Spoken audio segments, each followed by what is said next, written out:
আমাদের আজকের training social compliance management system. Trainer MD Fariduddin. Owner expertise on social compliance and management system, like as উনি consultancy and auditing পার্টটাতে, training পার্টটাতে কাজ করেন। সেডেক্স, পিএসএ, rap, সিটিপ্যাড, ওপোটেক্স, step by ওপোটেক্স, এগুলোর সাথে সাথে আইএসও 9001, 14001, 45001 এই স্ট্যান্ডার্ড গুলো রয়েছে। সো এই জায়গাতে আমরা সোশ্যাল কমপ্লায়েন্সের রিকোয়ারমেন্টটাকে কিভাবে ম্যানেজমেন্ট সিস্টেম অনুযায়ী কাজটা হবে, এটাই হলো আমাদের একটা লার্নিং এর পার্ট এখানে। এটাকে আলোচনা করতে যে কিছু ব্যাকগ্রাউন্ড বা হিস্ট্রিক্যাল ব্যাকগ্রাউন্ড আসে, একটা সুন্দর প্রেজেন্টেশন সাজাইতে হলে যেটা হয়, কিছু ব্যাকগ্রাউন্ড, কিছু সংজ্ঞা, কিছু রিলেভেন্ট ইস্যুস, রিলেভেন্ট স্ট্যান্ডার্ডের নেম, এই পার্টগুলো এখানে আছে। সাথে সাথে কমপ্লায়েন্সের রিকোয়ারমেন্টটাকে কিভাবে ম্যানেজমেন্ট সিস্টেমে নিয়ে এসে সেটাকে নিয়ে আমরা সুন্দর একটা কাজ করব। অর্থাৎ ম্যানেজমেন্ট যে এখানে ইনভলভ থাকবে কি থাকবে না, এখান থেকে বোঝা যাবে। আমি ট্রেনারের কিছু কথা বলতেছি, তার মানে এই না যে আমি ট্রেনিং করাচ্ছি, জাস্ট এজ এ হোস্ট হিসেবে কথা বলছি আর কি। আমাদের ট্রেনিং এর একটা সামারি, যে আমরা কাজ করি কিন্তু সে কাজের ক্ষেত্রে কতটুকু ম্যানেজমেন্টকে ইনভলভ করা দরকার। শুরুতেই আমি আমার ইন্ট্রোডাকশনটা দিয়ে নিচ্ছি। আমি Fariduddin, management system consultancy and training A assistant manager admin and social compliance হিসেবে আছি দীর্ঘ 4 ইয়ার প্লাস। আমি এখানে বেসিক্যালি আইএসও বা সোশ্যাল কমপ্লায়েন্স রিলেটেড যে স্ট্যান্ডার্ড গুলো রয়েছে বা সাস্টেনেবল স্ট্যান্ডার্ড যেগুলো রয়েছে সেগুলোর উপরে কনসালটেন্সি করে থাকি, পাশাপাশি ট্রেনিংও করাই থাকি মাঝে মাঝে। এছাড়াও আমি হচ্ছে আইএসও 9000, 14000 এবং 45001 এর লিড অডিটর। এছাড়াও আমি management system consultancy and training ছাড়াও আরেকটি অর্গানাইজেশন রয়েছে যেখানে আমি লিস্টেড ট্রেনার, সেটা হচ্ছে বিআইএইচআরএম, অনেকের কাছে পরিচিত, যারা মূলত পিজিডি এইচআর বা পিজিটি কমপ্লায়েন্স নিয়ে কাজ করে থাকে। তাদের ওইখানে আমি নিয়মিত ক্লাস নিয়ে থাকি। কমপ্লায়েন্স বলতে মূলত আমরা সাধারণত যেটা বুঝে থাকি সেটা হচ্ছে কোনো আইন বা হচ্ছে কোনো বিধিবিধান বা নীতিমালা অনুযায়ী আমাদের প্রতিষ্ঠান বা হচ্ছে যে কোনো ব্যক্তি বা যে কোনো সংস্থাকে নির্দিষ্ট একটা নিয়ম কানুনের মধ্যে পরিচালনা করা, বা ওই নিয়ম কানুন বা আইন অনুযায়ী আমার প্রতিষ্ঠানটাকে পরিচালনা করা বা মেনে চলা। তো কমপ্লায়েন্স শব্দটা মূলত হচ্ছে ইংরেজি কমপ্লাই শব্দ থেকে এসেছে। এই কমপ্লেক্স শব্দের অর্থ যদি বলতে যাই, সেক্ষেত্রে কমপ্লেক্স শব্দটা অর্থ হচ্ছে মেনে চলা বা পালন করা। সো সেক্ষেত্রে দেখা গেছে এই কমপ্লায়েন্সের অর্থ গিয়ে দাঁড়ায় পরের ইচ্ছা পূরণ করা বা পরের ইচ্ছাগুলো পালন করা। সো আমরাও কিন্তু আমাদের কর্মক্ষেত্রে ঠিক একই জিনিস করতেছি। আমরা কমপ্লায়েন্স বলতে যেটা বুঝি, আমরা আমাদের প্রতিষ্ঠানে দেখা গেছে লেবার ল অনুযায়ী যে সমস্ত রিকোয়ারমেন্টস গুলো আছে সেগুলো মেনে চললে কিন্তু আমরা কমপ্লায়েন্স মেনটেন করতেছি বলে দাবি করি। বা হচ্ছে বিভিন্ন ট্রেনিং গুলো সময় মতো করাচ্ছি, বা হচ্ছে আমাদের পলিসি প্রসিডিউর গুলো নিয়মিত আপডেট করতেছি বা মেনটেন করতেছি।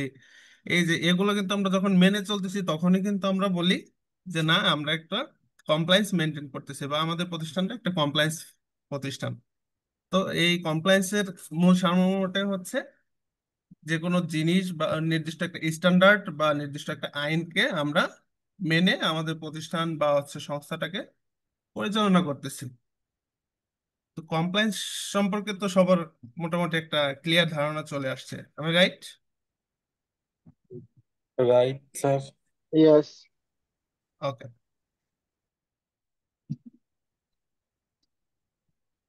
এ পর্যায়ে আমরা চলে যাব কমপ্লায়েন্সের ব্যাকগ্রাউন্ডে। মূলত কমপ্লায়েন্সটা কোথা থেকে আসছে, মূলত এর উৎপত্তি কোন জায়গা থেকে।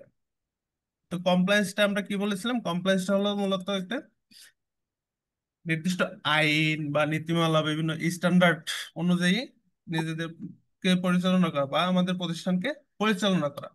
সো যখন আমরা আহ কোনো প্রতিষ্ঠানের কোনো কার্যক্রম দায়িত্বশীল বা সঠিকভাবে পরিচালনা করতে যাব, সেই ক্ষেত্রে কিন্তু আমাকে অবশ্যই নৈতিকতা এবং আইনকে বজায় রেখে বা আইনকে মাথায় রেখে কিন্তু আমাকে সেটা পরিচালনা করতে হবে, যাতে করে আমার ইথিক্সটা এবং হচ্ছে ট্রান্সপারেন্সিটা যাতে বজায় থাকে।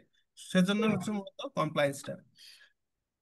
প্রাচীনকালে মূলত সেভাবে কমপ্লায়েন্সের মেনটেন বা প্রচলন সেভাবে ছিল না। শুরুর দিকটা যদি আমি বলি, প্রাচীনকালে মূলত আহ, আমাদের সমাজকে বা সমাজের ন্যায় বিচার হোক বা সমাজ পরিচালনার জন্য বা সমাজকে সুষ্ঠুভাবে মেনটেন করার জন্য বিভিন্ন গ্রাম প্রধান বা হচ্ছে দেখা গেছে ওই সমাজের প্রধান যারা ছিল তারাই কিন্তু বিভিন্ন নিয়ম কানুন তৈরি করে তারপরে সেই নিয়ম কানুন অনুযায়ী বা সেই আইন অনুযায়ী তারা সমাজকে পরিচালনা করতো। সেখান থেকে মূলত কমপ্লায়েন্সের ধারণাটা শুরু, যে নির্দিষ্ট একটা জিনিস ইস্টাবলিশ করলে সেই ইস্টাবলিশের জিনিসটা আমরা যখন মেনে চলবো সেটা কিন্তু সুসংগঠিত বা একটা সুশৃঙ্খল ভাবে পরিচালনা হয়ে আসবে, বা সেই অনুযায়ী আমরা চলতে পারবো। তো প্রাচীনকালে যখন আমাদের বিভিন্ন ব্যবসা বাণিজ্য হোক বা বিভিন্ন চুক্তিনামা হোক বা যখন কোনো লেবার বা শ্রমিক সম্পর্ক বা ওয়ার্ক বা শ্রম সম্পর্কিত যদি কোনো বিষয় যখন উত্থাপন হয়েছিল শুরুর দিকটাতে, তখন বেসিক্যালি যে জিনিসটা প্রথমত ফলো করা হতো সেটা হচ্ছে রোমান যে আইনটা ছিল সে সময়, সেই রোমান আইন এবং ব্রিটিশদের যে কমন ল ছিল, সেই ব্রিটিশ কমন ল, এই দুইটা জিনিস দিয়ে মূলত তারা ধারাবাহিকভাবে যাত্রাটা শুরু করেছিল প্রাচীনকালের দিক থেকে। আচ্ছা, প্রাচীনকালের প্রচলিত এই আইন বা কমপ্লায়েন্সের পর থেকে আমরা যখন শিল্প বিপ্লব বা শ্রম আইনের জন্মটা হলো 1800 থেকে 1900 শতকের দিকে, তো শিল্প বিপ্লবের সময় দেখা গেছে বিভিন্ন ফ্যাক্টরি বা বিভিন্ন শ্রমিক বা শিশু শ্রম বা হচ্ছে কর্মক্ষেত্রে নিরাপত্তা বা শ্রমিকদের নিরাপত্তা এসব বিষয় নিয়ে ইউরোপে বেশ একটা আলোড়ন সৃষ্টি করে, যে তারা বিভিন্ন ফ্যাক্টরি বা প্রতিষ্ঠান বা শ্রমিকদের নিয়ন্ত্রণের জন্য কিভাবে আহ কোন জিনিসটা তারা মেনটেন করবে। ঠিক সে সময় ইংল্যান্ডে 1802 সালে প্রথম তারা একটা ফ্যাক্টরি অ্যাক্ট পাশ করে।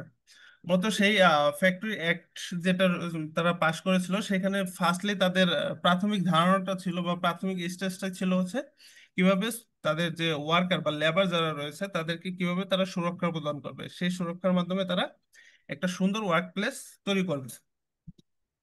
এই ছিল হচ্ছে শিল্প বিপ্লবের পরে থেকে মূলত কমপ্লায়েন্সের শুরু।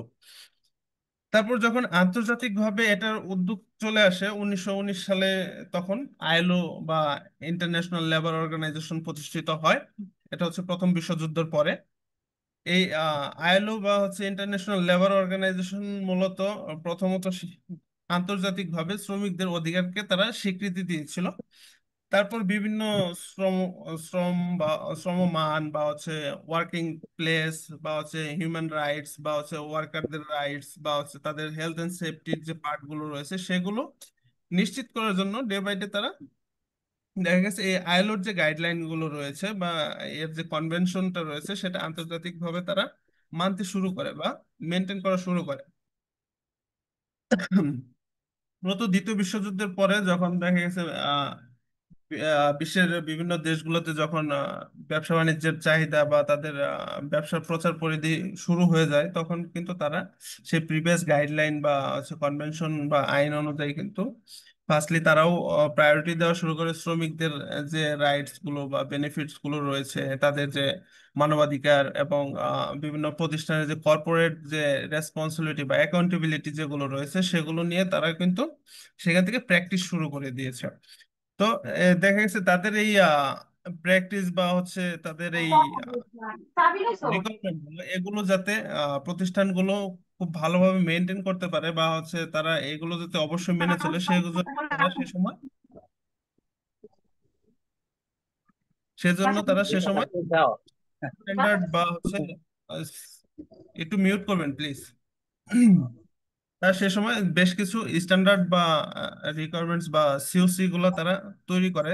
তার মধ্যে রয়েছে যেমন আইএসও বা এস 8000 বা ওইসিডি গাইডলাইন যেগুলো আছে, ইউএনসিপির যে গাইডলাইন গুলো আছে, এগুলো তারা তখন আস্তে আস্তে তৈরি করতে থাকে ডে বাই ডে। তো সেখান থেকে মূলত এই স্ট্যান্ডার্ড গুলো আস্তে আস্তে তৈরি হয়েছে।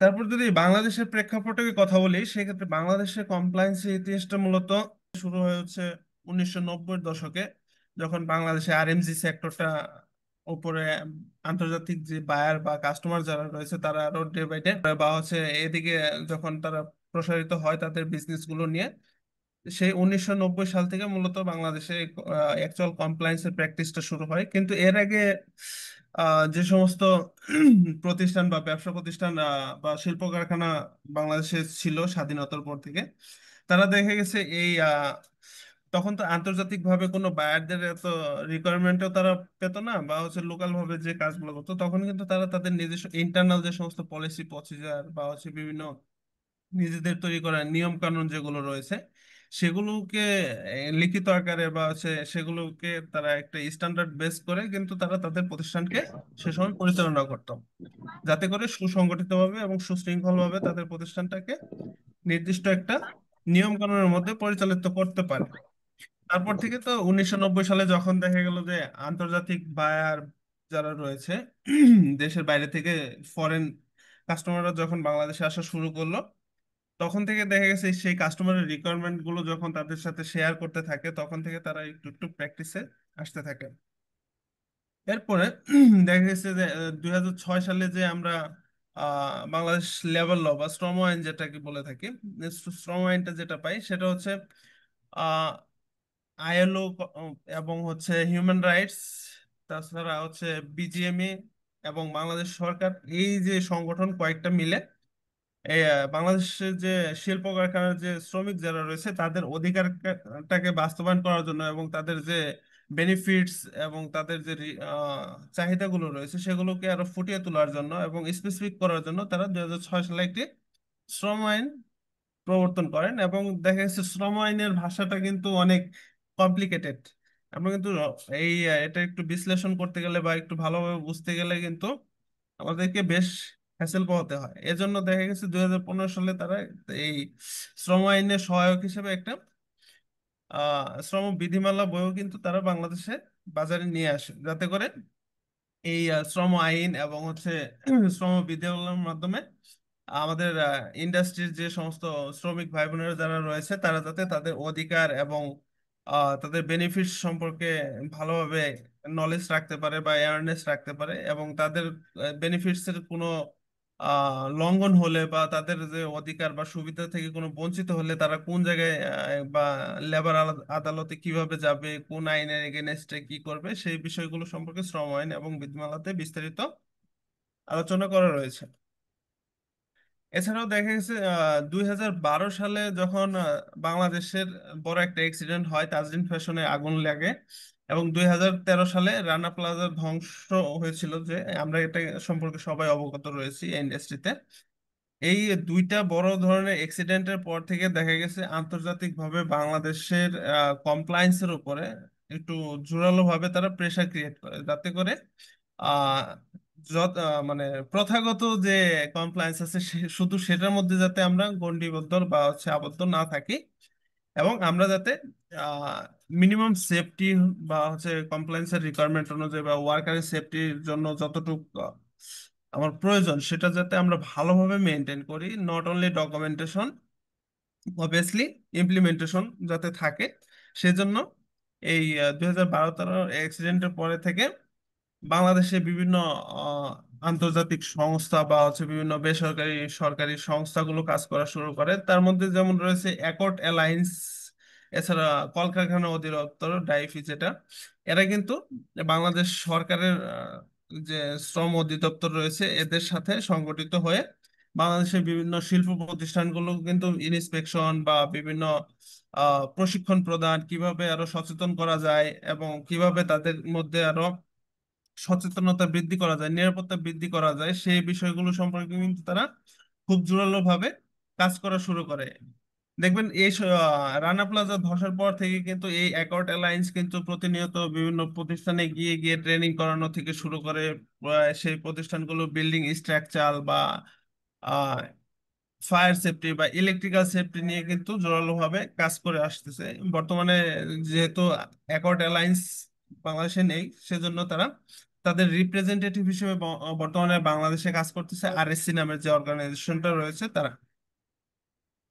আচ্ছা, এই ছিল হচ্ছে বাংলাদেশের প্রেক্ষাপটে।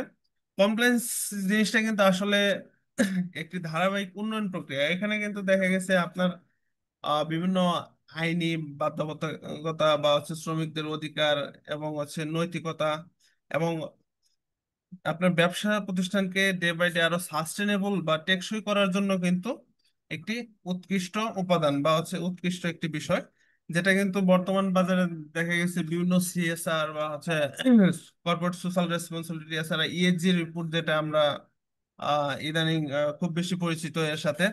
তাছাড়া রেসপন্সিবল বিজনেস প্র্যাকটিস যেটা রয়েছে, এছাড়াও আরো বেশ কিছু সাস্টেনেবিলিটি রিপোর্ট রয়েছে, এছাড়াও আরো অনেক বিষয়গুলো রয়েছে। এগুলোর কেন্দ্রবিন্দুতে কিন্তু এখন কমপ্লায়েন্স রয়েছে। কারণ হচ্ছে যখন আমরা ইয়ারলি বা হচ্ছে আহ, বা একটা সময় গিয়ে যখন আমার প্রতিষ্ঠানের ইএসজি রিপোর্ট করব বা হচ্ছে কোনো সাস্টেনেবল রিপোর্ট করতে যাব, তখন কিন্তু দেখা গেছে এই কমপ্লায়েন্সটা যদি মেনটেন না থাকে, প্রতিনিয়ত যদি আমি এই কমপ্লায়েন্সটা মেনটেন না করি, তখন ভালো একটা রিপোর্ট কিন্তু আমি দাঁড় করাতে পারবো না। এছাড়া আমার কর্মপরিবেশটা কিন্তু তখন সুশৃঙ্খল বা হচ্ছে নিরাপদ হবে না। তো এই ছিল হচ্ছে ব্যাকগ্রাউন্ড বা হিস্টোরি মূলত কমপ্লায়েন্সের। এই ব্যাকগ্রাউন্ড এবং হিস্টোরি নিয়ে কারো কোনো কোয়ারিজ বা কোশ্চেন থাকলে করতে পারেন, বা কারো কোনো যদি কোশ্চেন থাকে আপনার প্লিজ হ্যান্ড রাইজ করবেন।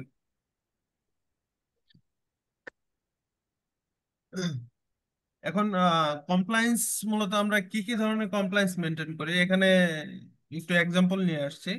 আমরা মূলত বেসিক্যালি আমাদের প্রতিষ্ঠানগুলোতে এই চার ধরনের কমপ্লায়েন্সটা বেশিরভাগ মেনটেন করে থাকি, বেশিরভাগ ক্ষেত্রে আর কি। দেখা যাচ্ছে সোশ্যাল কমপ্লায়েন্সের ক্ষেত্রে আমরা হচ্ছে আইলো কনভেনশন বা হিউম্যান রাইটস, এছাড়া হচ্ছে ওয়ার্কারের বেনিফিটস, তাদের working hour, health and safety, এই যে বিষয়গুলো কিন্তু সোশ্যাল কমপ্লায়েন্স মেনটেন করতে গেলে কিন্তু আমরা আমাদের কর্মক্ষেত্রে মেনে চলতেছি।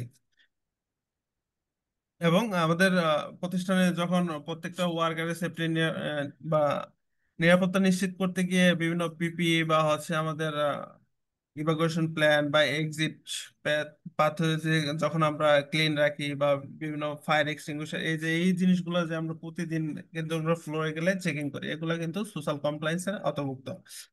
আচ্ছা, তারপর হচ্ছে লিগ্যাল কমপ্লায়েন্স। লিগ্যাল কমপ্লায়েন্সটা বলতে মূলত বোঝানো হয়েছে আপনার প্রতিষ্ঠানের যে লিগ্যাল ডকুমেন্টস যেগুলো রয়েছে, যেমন হচ্ছে factory licence, trade licence, fire licence সহ আদার্স যে লিগ্যাল লাইসেন্স গুলো রয়েছে, এগুলো কিন্তু আপনার দেশের প্রচলিত আইন অনুযায়ী রিকোয়ারমেন্ট রয়েছে। কোনো প্রতিষ্ঠান যদি পরিচালনা করতে হয়, সেক্ষেত্রে কিন্তু আপনাকে এই লিগ্যাল লাইসেন্স গুলো মেনটেন করে আপনাকে অবশ্যই আপনার প্রতিষ্ঠানকে পরিচালনা করতে হবে। সেক্ষেত্রে অবশ্যই আমাদের যদি কমপ্লায়েন্স এই জায়গায় মেনটেন করতে যাই, সবসময় কিন্তু আমাদেরকে এই লিগ্যাল লাইসেন্স যেগুলো রয়েছে বা সার্টিফিকেট যেগুলো রয়েছে, এগুলো চেক চেকিং করতে হবে যে কখন এগুলো এক্সপায়ার হবে, কখন অ্যাপ্লাই করতে হবে, কখন আবার এগুলো রিনিউ করতে হবে। এই বিষয়গুলো কিন্তু আমাদেরকে অবশ্যই মেনে চলতে হবে। এগুলো যখন আমরা মেনে চলবো, তখনই কিন্তু সেটা লিগ্যাল কমপ্লায়েন্সের আওতাভুক্ত হবে।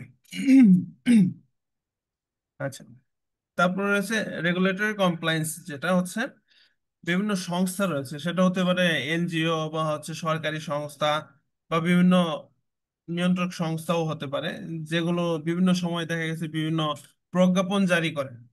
যেমন অ্যাকর্ড অ্যালায়েন্স কিন্তু মাঝে আমাদের প্রত্যেকটা ফ্যাক্টরির জন্য সেফটি বা বিল স্ট্রাকচারাল সেফটি বা হচ্ছে ফায়ার সেফটি, ইলেকট্রিক্যাল সেফটি, এইগুলোর জন্য কিন্তু তারা জোরালো ভাবে কিছু প্রজ্ঞাপন বা গাইডলাইন কিন্তু তারা জারি করেছিল। সেগুলো কিন্তু আমরা আমাদের প্রতিষ্ঠানে মেনে চলতে বাধ্য হয়েছি। এই সেগুলো হচ্ছে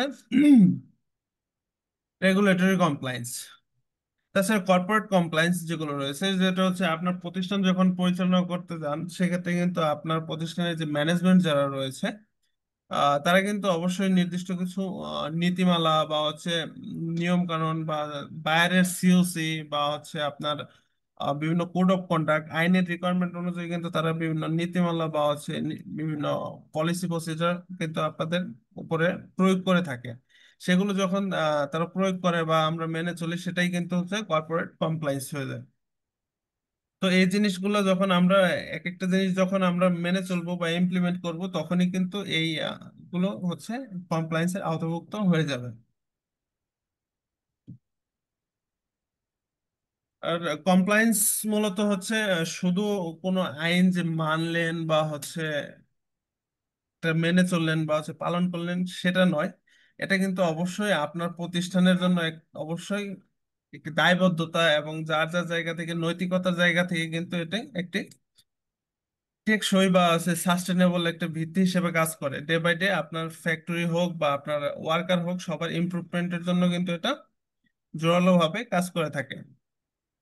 এই কমপ্লায়েন্স যদি আপনি আপনার প্রতিষ্ঠানে ভালোভাবে ইমপ্লিমেন্ট করতে পারেন, সেক্ষেত্রে কিন্তু দেখা গেছে আপনার প্রতিষ্ঠানটা এই কমপ্লায়েন্সটা কিন্তু আপনার প্রতিষ্ঠানের জন্য একটি পরিদর্শক হিসেবে কাজ করবে, এবং আপনার যে ফ্যাক্টরির ওয়ার্কার বা আন্তর্জাতিক বায়ার বলেন বা ইন্টারনাল বা এক্সটার্নাল যে অ্যাকসেপ্টেন্সটা বলেন, সব জায়গাতে কিন্তু আপনার প্রতিষ্ঠানটা গ্রহণযোগ্যতা পাবে। যখন কোনো বায়ার জানতে পারবে যে না, XYZ কোম্পানি লিমিটেড কিন্তু শ্রমিকদের 100% কমপ্লায়েন্স মেনটেন করে কাজ করে বা ওয়ার্ক প্লেস সেফটি মেনটেন করে কাজ করে, তখন কিন্তু আপনি আন্তর্জাতিক বাজারেও তাদের কাছে অ্যাকসেপ্টেন্সটা পাবেন।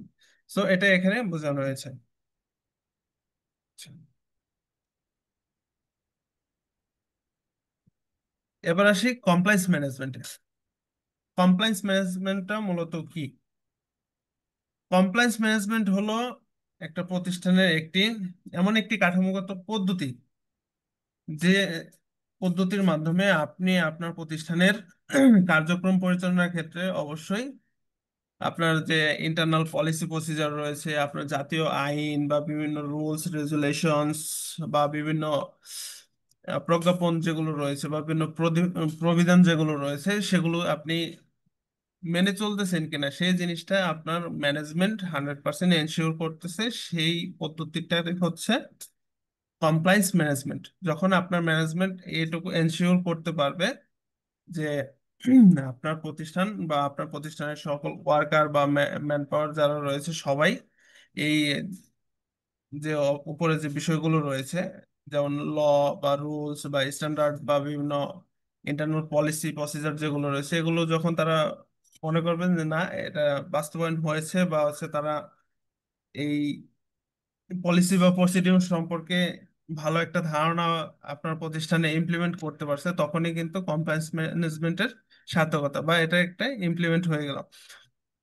তো এই কমপ্লায়েন্স ম্যানেজমেন্টের মাধ্যমে কিন্তু আপনার প্রতিষ্ঠান অবশ্যই আপনার প্রতিষ্ঠানের যে ঝুঁকি বা রিস্ক যেগুলো রয়েছে সেগুলো আইডেন্টিফাই খুব সহজেই করতে পারবে। যখন আপনার সকল ওয়ার্কার অ্যাওয়্যার থাকবে, তখন কিন্তু তারা অবশ্যই এই ঝুঁকিগুলো বা বিভিন্ন রিস্ক যেগুলো রয়েছে প্রত্যেকটা স্টেপে স্টেপে, সেগুলো কিন্তু তারা খুব ইজিলি আইডেন্টিফাই করতে পারবে, এবং সেই ঝুঁকি পর্যবেক্ষণের পরে সেই ঝুঁকিগুলো কিভাবে মূল্যায়ন করবে এবং কিভাবে রিডিউস করবে সেই বিষয়গুলো সম্পর্কে কিন্তু কমপ্লায়েন্স ম্যানেজমেন্ট একটি সিস্টেম বাস্তবায়ন করবে। এবং এই সক্রিয় কমপ্লায়েন্স পরিচালনার মাধ্যমে কিন্তু আপনার প্রতিষ্ঠানের যে ট্রান্সপারেন্সি বা ইথিক্স যেটা রয়েছে বা বিভিন্ন লিগ্যাল ফাইন হতে পারে বা আইনি জরিমানা যেগুলো আছে, এগুলো থেকে কিন্তু আপনার প্রতিষ্ঠানকে রক্ষা করতে পারে। আচ্ছা। কমপ্লায়েন্স ম্যানেজমেন্ট মূলত হ্যাঁ, এমন একটি সাংগঠনিক কাঠামো এবং প্রক্রিয়ার সমষ্টি, যার মাধ্যমে দেখা গেছে যে আপনার প্রতিষ্ঠানের যে আন্তর্জাতিক মানদণ্ড বা বিভিন্ন নৈতিকতার বা ইথিক্সের যে বিষয়গুলো রয়েছে বা আপনার জাতীয় আইন বা সরকার বা বিভিন্ন বিধিমালা বা বিভিন্ন শ্রম আইন যেগুলো রয়েছে বা এই যে এগুলো মেনটেন করে, যাতে আপনি আপনার প্রতিষ্ঠানের বিভিন্ন ক্রিটিক্যাল ডিসিশন বা আপনার প্রতিষ্ঠান যাতে সেভাবে পরিচালনা করতে পারেন, সেই জিনিসটারই একটা সিস্টেম বা একটা ম্যানেজমেন্ট সিস্টেম, যার মাধ্যমে আপনি খুব সহজে আপনার ফ্যাক্টরিতে এই যে ইস্যুস গুলো রয়েছে এগুলো মেনে চলতে পারেন। কমপ্লায়েন্স ম্যানেজমেন্টটা তো মোটামুটি সবই বুঝতে পারছি। হ্যাঁ, মোটামুটি পারছি।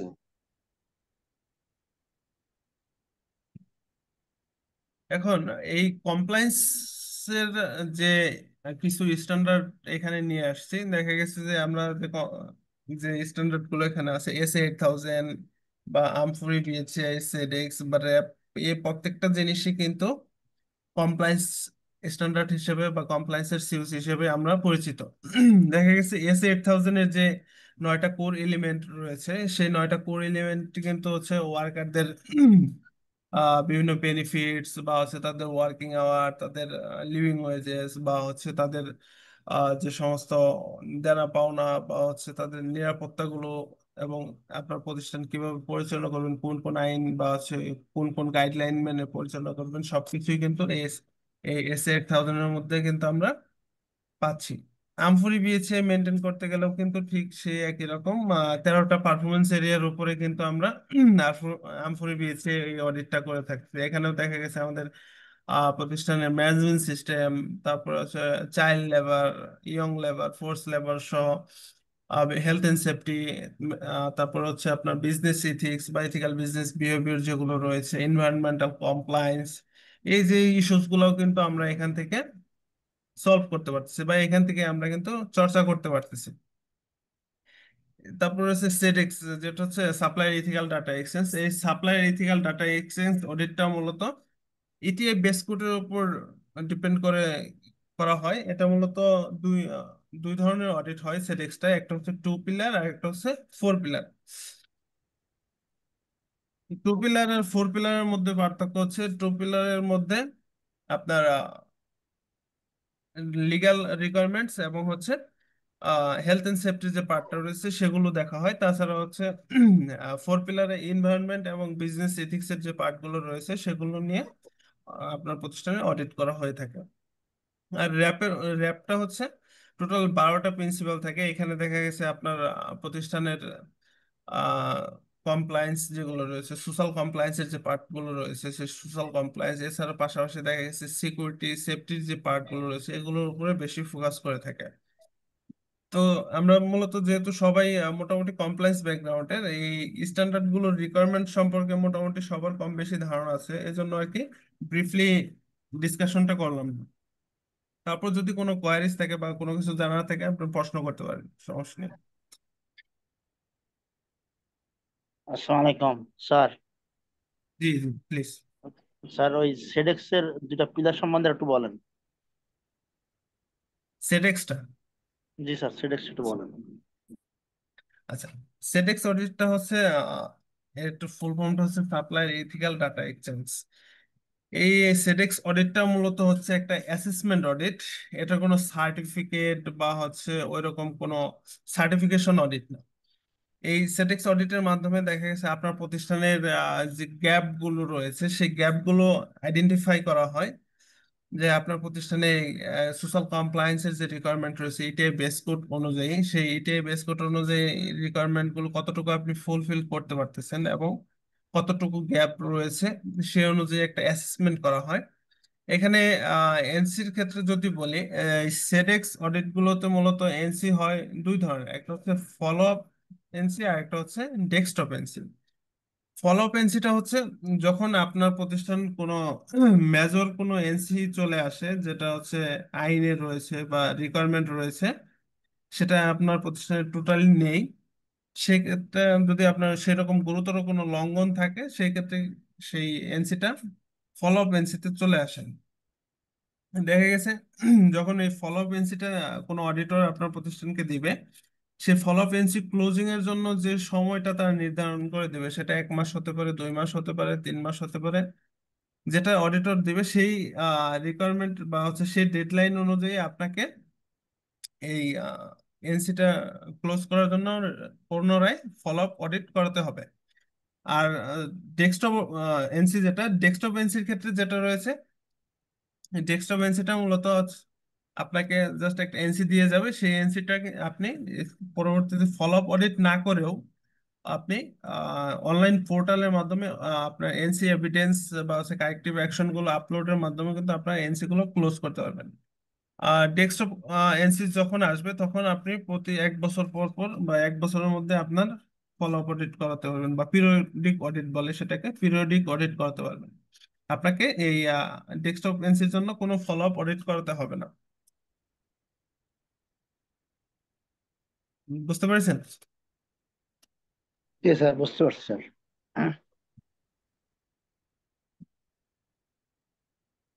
আচ্ছা, কমপ্লায়েন্স ম্যানেজমেন্টের মূল উদ্দেশ্যটা মূলত কি? কমপ্লায়েন্স ম্যানেজমেন্টের মূল উদ্দেশ্য যেটা সেটা হচ্ছে আমাদের দেশে যে প্রযোজ্য আইন বা হচ্ছে যে সমস্ত ইন্ডাস্ট্রির জন্য যে সমস্ত আইনগুলো প্রযোজ্য বা যে সমস্ত রুলস বা নীতিমালাগুলো প্রযোজ্য সেই অনুযায়ী কাজ করা। যেমন গার্মেন্টস ইন্ডাস্ট্রির কথাই যদি বলি, গার্মেন্টস ইন্ডাস্ট্রিতে কিন্তু অবশ্যই আপনাকে শ্রম আইন বা হচ্ছে আপনার জাতীয় আইন এবং এনভায়রনমেন্টাল যে সমস্ত আইনগুলো রয়েছে সেগুলো মেনে চলেই কিন্তু আপনার প্রতিষ্ঠানকে পরিচালনা করতে হয়।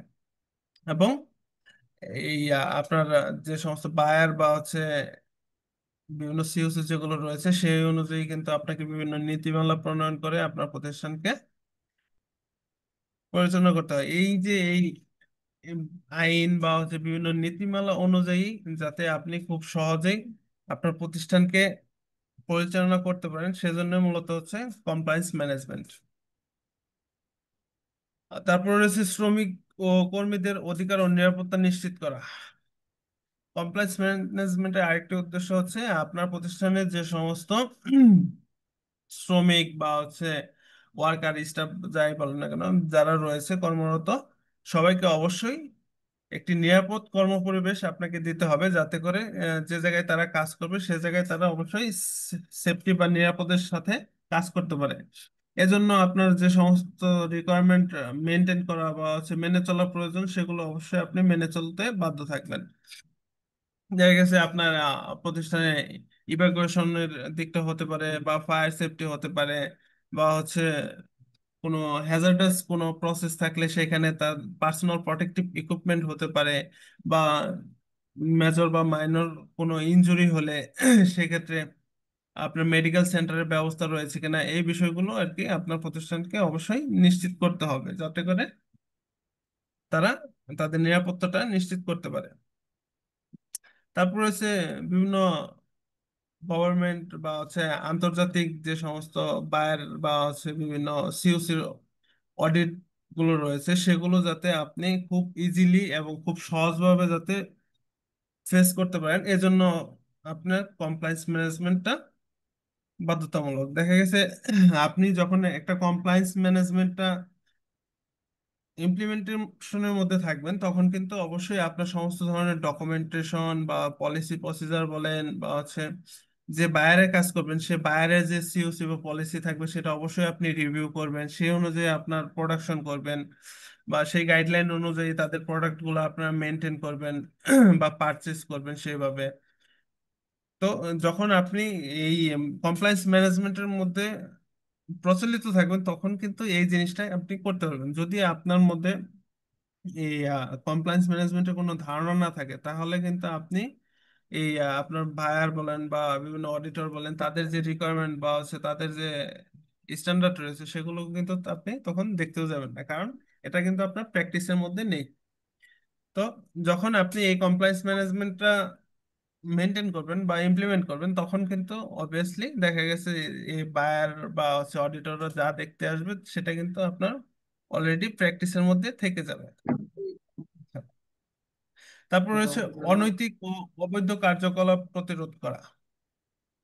যখন আপনার ম্যানেজমেন্ট আপনার ওয়ার্কার স্টাফ সবাই যখন এই কমপ্লায়েন্স ম্যানেজমেন্ট সম্পর্কে ফুললি ধারণা রাখবে বা হচ্ছে কমপ্লায়েন্সের রিকোয়ারমেন্ট সম্পর্কে খুব ভালোভাবে জানবে, তখন কিন্তু তারা সেটার ইফেক্টিভনেস এবং হচ্ছে সেটার ফলাফল সম্পর্কে যখন অবগত থাকবে তারা কিন্তু কোনো অনৈতিক কাজ বা অবৈধ কার্যকলাপের সাথে সম্পৃক্ত হতে চাইবে না বা চাইলেও হতে পারবে না, কারণ আপনি ডে বাই ডে বিভিন্ন মনিটরিং এর মাধ্যমে হোক বা ইন্টারনাল অডিটের মাধ্যমে কিন্তু সেই পর্যালোচনাটা করে যাচ্ছেন বা রিভিউটা করে যাচ্ছেন, এই জন্য কিন্তু এখানে কোনো প্রকার কোনো অনৈতিক বা অবৈধ কার্যকলাপ হওয়ার কোনো পসিবিলিটি থাকে না। আচ্ছা, কমপ্লেক্স ম্যানেজমেন্টের আরেকটি উদ্দেশ্য হচ্ছে আপনার প্রতিষ্ঠানের বিভিন্ন রিস্ক গুলোকে রিডিউস করা। যখন আপনি কমপ্লায়েন্স সম্পর্কে অ্যাওয়ার থাকবেন দেখা গেছে আপনার প্রতিষ্ঠানে কোন কোন এরিয়াতে কি কি ধরনের রিস্ক থাকতে পারে বা হচ্ছে কি কি ধরনের ঝুঁকি রয়েছে বা কি গ্যাপ গুলো রয়েছে সেগুলো কিন্তু আপনার ওয়ার্কার স্টাফ সবাই মিলে কিন্তু খুব সহজেই আইডেন্টিফাই করতে পারবে। দেখা গেছে আপনার বর্তমান সাপোজ ধরেন আপনি কমপ্লায়েন্স সম্পর্কে অবগত না, তো যখন আপনার দেখবেন আপনার প্রতিষ্ঠানে আগুন নেভানোর জন্য কোনো ফায়ার এক্সটিংগুইশার নাই সাপোজ ধরেন, সেক্ষেত্রে কিন্তু আপনার প্রতিষ্ঠানে আগুন নেভানোর জন্য কোনো আহ কি কোনো বিকল্প ব্যবস্থা নেই। সেজন্য কিন্তু এখানে আপনার একটা ঝুঁকি রয়ে গেছে। যখন আপনি কোনো স্ট্যান্ডার্ড বা আইনকে ফলো করবেন বা কমপ্লায়েন্সটাকে মেনটেন করবেন, তখন কিন্তু আপনার সেই রিকোয়ারমেন্ট অনুযায়ী অবশ্যই আপনি একটা ফায়ার এক্সটিংগুইশার কিন্তু সেই জায়গাতে রাখবেন, যাতে করে সেখানে আগুন লাগলে আপনি সেটা প্রতিকার করতে পারেন। তো কোনো দুর্ঘটনা বা হচ্ছে কোনো অ্যাক্সিডেন্ট হওয়ার আগেই আপনি পূর্ব প্রস্তুতি নিয়ে থাকতে পারবেন এই কমপ্লায়েন্স ম্যানেজমেন্টের মাধ্যমে। এবং কমপ্লেক্স ম্যানেজমেন্টের আরেকটি গুরুত্বপূর্ণ উদ্দেশ্য হচ্ছে আপনার প্রতিষ্ঠানের রেপুটেশন এবং সুনামকে রক্ষা করা। যখন আপনি এই ম্যানেজমেন্ট সিস্টেমের মধ্যে প্র্যাকটিস হয়ে যাবেন, তখন কিন্তু আলটিমেটলি দেখবেন আপনার বায়াররা যখন আপনার প্রতিষ্ঠানে বা হচ্ছে অডিটররা যখন আপনার প্রতিষ্ঠানে ভিজিটে আসবে বা হচ্ছে তারা আপনার ডকুমেন্টেশন গুলো দেখবে বা হচ্ছে আপনার প্র্যাকটিস গুলো দেখবে বা ইমপ্লিমেন্টেশন যখন দেখবে, তখন কিন্তু তারা অবভিয়াসলি আপনার প্রতি স্যাটিসফাই হবে এবং আন্তর্জাতিক বাজারে তারা কিন্তু আপনার একটা ব্র্যান্ড ইমেজ তৈরি করবে। সো এই ছিল হচ্ছে কমপ্লায়েন্স ম্যানেজমেন্টের মূল উদ্দেশ্যগুলো।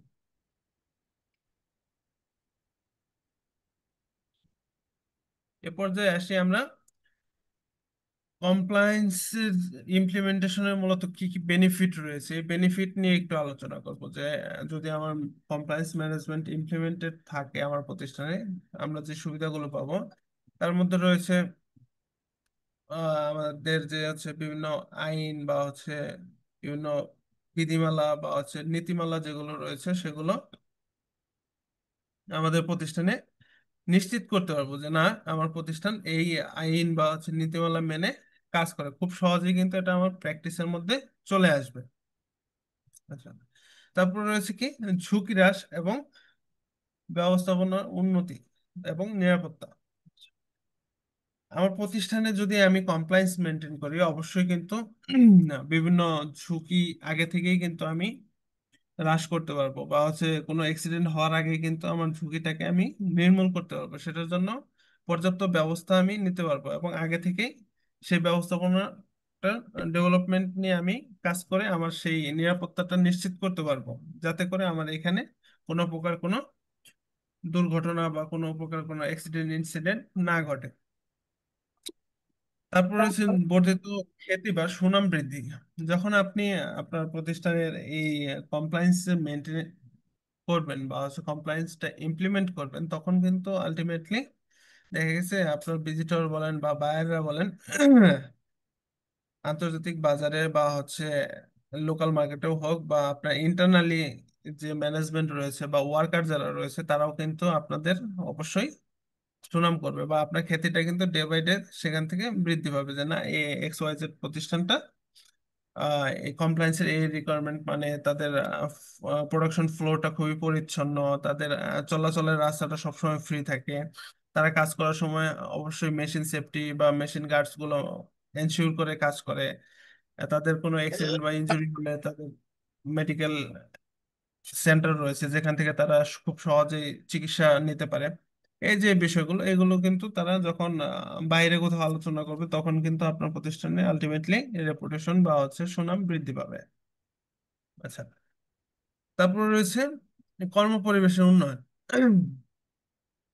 যখন আপনি কমপ্লায়েন্স ম্যানেজমেন্টটা ইমপ্লিমেন্ট করবেন, আপনার ওয়ার্কিং প্লেস কিন্তু অবশ্যই আগের থেকে অনেকটা বেটার এবং ইমপ্রুভ হয়ে যাবে। কেননা যখন আপনি ওয়ার্কিং প্লেস বা হচ্ছে আপনার কাজের স্থানের যে সমস্ত জিনিসের রিকোয়ারমেন্ট রয়েছে, যে কাজের স্থানে সবসময় পরিষ্কার পরিচ্ছন্ন থাকতে হবে, কোনো প্রকার কোনো ব্লকেজ থাকা যাবে না বা হচ্ছে ওয়ার্কারকে ব্লক রেখে কাজ করানো যাবে না, বা হচ্ছে কাটার সিজার বেঁধে রাখতে হবে। এই যে খুঁটিনাটি জিনিসগুলোই বললাম, এই ছোটখাটো জিনিসগুলাই যখন আপনি মেনটেন করবেন, তখন কিন্তু আপনার কর্মপরিবেশটা ডে বাই ডে আরো উন্নত হতে থাকবে। তো সেই জিনিসটাই এখানে বলা হয়েছে। তারপর হচ্ছে আপনার প্রতিষ্ঠানে যে সমস্ত ওয়ার্কার রয়েছে, তাদেরকে দেখা গেছে আপনার মান্থলি বা হচ্ছে 2 মাস পর পর হোক বা 3 মাস পর পর হোক কিন্তু বিভিন্ন ট্রেনিং প্রদান করে থাকেন, যার মাধ্যমে দেখা গেছে তারা কিন্তু আপনার পলিসি প্রসিজার বা হচ্ছে তাদের বেনিফিটস বা তাদের দেনা পাওনা হোক বা হচ্ছে আপনার যে সমস্ত বায়ার রয়েছে বায়ারদের যে রিকোয়ারমেন্ট গুলো রয়েছে সেগুলো সম্পর্কে কিন্তু তারা যথেষ্ট সচেতন থাকতে পারবে এবং তারা সেই বিষয়গুলো সম্পর্কে আরো দক্ষ হয়ে উঠবে যে কিভাবে তারা নিজেদের সেফটি নিশ্চিত করে এবং বাইরের প্রোডাক্টের সেফটি নিশ্চিত করে তারা কিভাবে কর্মপরিবেশে কাজ করবে বা হচ্ছে কিভাবে তারা productivity day by day increase করবে সেই জিনিসটা কিন্তু তাদের মধ্যে অটোমেটিক্যালি চলে আসবে। আচ্ছা, তারপর হচ্ছে ব্যবসার ধারাবাহিকতা ও উন্নয়ন। যখন আপনি এই কমপ্লায়েন্স ম্যানেজমেন্টটা ইমপ্লিমেন্ট করবেন তখন কিন্তু আলটিমেটলি আপনার ব্যবসায়িক ধারাবাহিকতা কিন্তু ডে বাই ডে আরো ডেভেলপ হতে থাকবে। কেননা আপনার যে স্টেক হোল্ডার বা সাব সাপ্লায়ার যারা রয়েছে তারা যখন দেখবেন না আপনার ইথিক্স ঠিক রয়েছে, আপনার ট্রান্সপারেন্ট রয়েছে প্রত্যেকটা বিষয়ে স্টাফ ওয়ার্কার বা স্টেক হোল্ডারদের সাথে, তাদের সাথে আপনার বিভিন্ন পলিসি বা প্রসিডিউর গুলো শেয়ার করতেছেন, আপনার রিকোয়ারমেন্ট গুলো শেয়ার করতেছেন, তখন কিন্তু আপনার সেই রিকোয়ারমেন্ট গুলো ফুলফিল করে কিন্তু আপনার সাথে সেই ব্যবসা পরিচালনা করবে। সেজন্য দেখা যাচ্ছে আপনার ব্যবসায়িক যে ধারাবাহিকতা সেটাও কিন্তু আরো উন্নত হয়ে যাবে। আচ্ছা, তারপর হচ্ছে ক্রেতা বা আন্তর্জাতিক মানদণ্ড পূরণ করা। যখন আপনি কমপ্লায়েন্স মেনটেন করবেন তখন কিন্তু আপনার যে বায়ার যারা রয়েছে সেই বায়ারদের যে সমস্ত সিওসি বা পলিসি বা রিকোয়ারমেন্ট যেগুলো রয়েছে বা হচ্ছে আপনার বিভিন্ন স্ট্যান্ডার্ড যেগুলো আপনার অডিট হয় আপনার প্রতিষ্ঠানে সেগুলো কিন্তু আপনি প্র্যাকটিসের মধ্যে নিয়ে আসতে পারতেছেন না এবং আপনার বায়াররা এবং বিভিন্ন ভিজিটররা যখন আসবে তখন কিন্তু তারা যখন দেখতে পারবে যে না আপনি আপনার বায়ারের রিকোয়ারমেন্ট গুলো ফুলফিল করতেছেন, বিভিন্ন স্ট্যান্ডার্ড গুলো অ্যাকচুয়ালি ইমপ্লিমেন্টেশনের মাধ্যমে মেনে চলতেছেন, তখন কিন্তু তারা আপনার প্রতি একটা স্যাটিসফ্যাকশন চলে আসবে। আচ্ছা, তারপর হচ্ছে নিয়ন্ত্রিত কমপ্লায়েন্স ও পরিচালনাগত দক্ষতা বৃদ্ধি। যখন আপনি আপনার প্রতিষ্ঠানে এই কমপ্লায়েন্স ম্যানেজমেন্ট ইমপ্লিমেন্ট করবেন তখন কিন্তু আপনি একটা নিয়ন্ত্রিত সার্কেলের মধ্যে চলে আসবেন যে প্রতিদিনে আপনার ওয়ার্কাররা সকালবেলা কয়টার মধ্যে ঢুকবে, কয়টার মধ্যে তাদের কাজ শুরু করবে, তাদের লাঞ্চ ব্রেক কয়টা থেকে কয়টা পর্যন্ত এবং তাদের ছুটি কয়টা পর্যন্ত, তাদের ওভারটাইম কয়টা থেকে কয়টা পর্যন্ত, যদি ওভারটাইম হয় সেক্ষেত্রে তাদের ওভারটাইমে হারটা কেমন, এটা দ্বিগুণ নাকি কত পার্সেন্ট, এই যে বিষয়গুলো এগুলো যখন সবাই অ্যাওয়ার থাকবে তখন কিন্তু একটা নির্দিষ্ট নিয়ন্ত্রিত সিস্টেমের মধ্যে আপনি অটোমেটিক চলে আসবেন, সেটা কিন্তু আপনাকে মেনটেন করতে খুব বেশি একটা ব্যাক পেতে হবে না। এবং যখন আপনি সেই অনুযায়ী আপনার প্রতিষ্ঠান পরিচালনা করতে যাবেন বা বিভিন্ন ডিপার্টমেন্টে গিয়ে যখন আপনার সেই পলিসি সম্পর্কে কিছু বলতে যাবেন বা সেই অনুযায়ী পলিসি সেই প্রসেস বা ডিপার্টমেন্টকে আপনি বিভিন্ন গাইডলাইন দিতে যাবেন তখন কিন্তু তারা যখন আগে থেকে অবগত থাকবে সে আপনার ভাষাটা বা আপনার রিকোয়ারমেন্টটা কিন্তু খুব সহজে বুঝতে পারবে। আর যদি আপনার এই ইমপ্লিমেন্টেশনটা না থাকে তখন কিন্তু আপনার তার সেই প্রসেস বা ডিপার্টমেন্টকে আপনার রিকোয়ারমেন্ট অনুযায়ী মেনটেন করতে বেশ ব্যাক পেতে হবে। তারপর রয়েছে ডকুমেন্টেশন এবং ট্র্যাকিং সিস্টেমটা আরো সহজ হয়ে যায়। যখন আপনি কন্টিনিউ কমপ্লায়েন্স ম্যানেজমেন্টটা মেনটেন করবেন দেখা গেছে আপনার সব ধরনের ডকুমেন্টসই কিন্তু আপনার কাছে অ্যাভেলেবেল থাকবে যে অ্যাজ পার রিকোয়ারমেন্ট অনুযায়ী। তো ডকুমেন্টেশন যদি আপনার সবসময় রেডি থাকে তাহলে কিন্তু আপনার প্রত্যেকটা প্রসেস হোক বা প্রত্যেকটা জিনিসেরই কিন্তু ট্র্যাকিং সিস্টেম বা আইডেন্টিফিকেশন করতে কিন্তু অনেকটা ইজি হয়ে যাবে, যা কিন্তু আপনার খুব সহজে হাতের কাছে যে কোনো একটা ডকুমেন্ট খুঁজলেই পেয়ে যাবে। তো এই যে আপনার এই টোটাল যে বেনিফিটস যেগুলো রয়েছে এই বিষয়গুলো যখন আপনি ইমপ্লিমেন্টেশনের পরে পাবেন তখন কিন্তু আপনার যে সাপ্লায়ার বা বিভিন্ন স্টেক হোল্ডার যারা রয়েছে তারাও কিন্তু আপনার প্রতি একটু ট্রাস্টেড হয়ে যাবে ডে বাই ডে। এবং আপনার বিভিন্ন যদি কোনো ধরনের কোনো ইনসিডেন্ট বা অ্যাক্সিডেন্ট হওয়ার কোনো পসিবিলিটি আগে থাকতো সেগুলো কিন্তু এই ইমপ্লিমেন্টেশনের পরে আপনি টোটালি একটা সেফটি সাইটে অবস্থান করবেন। সো এই জিনিসটা এখানে বোঝানো হয়েছে।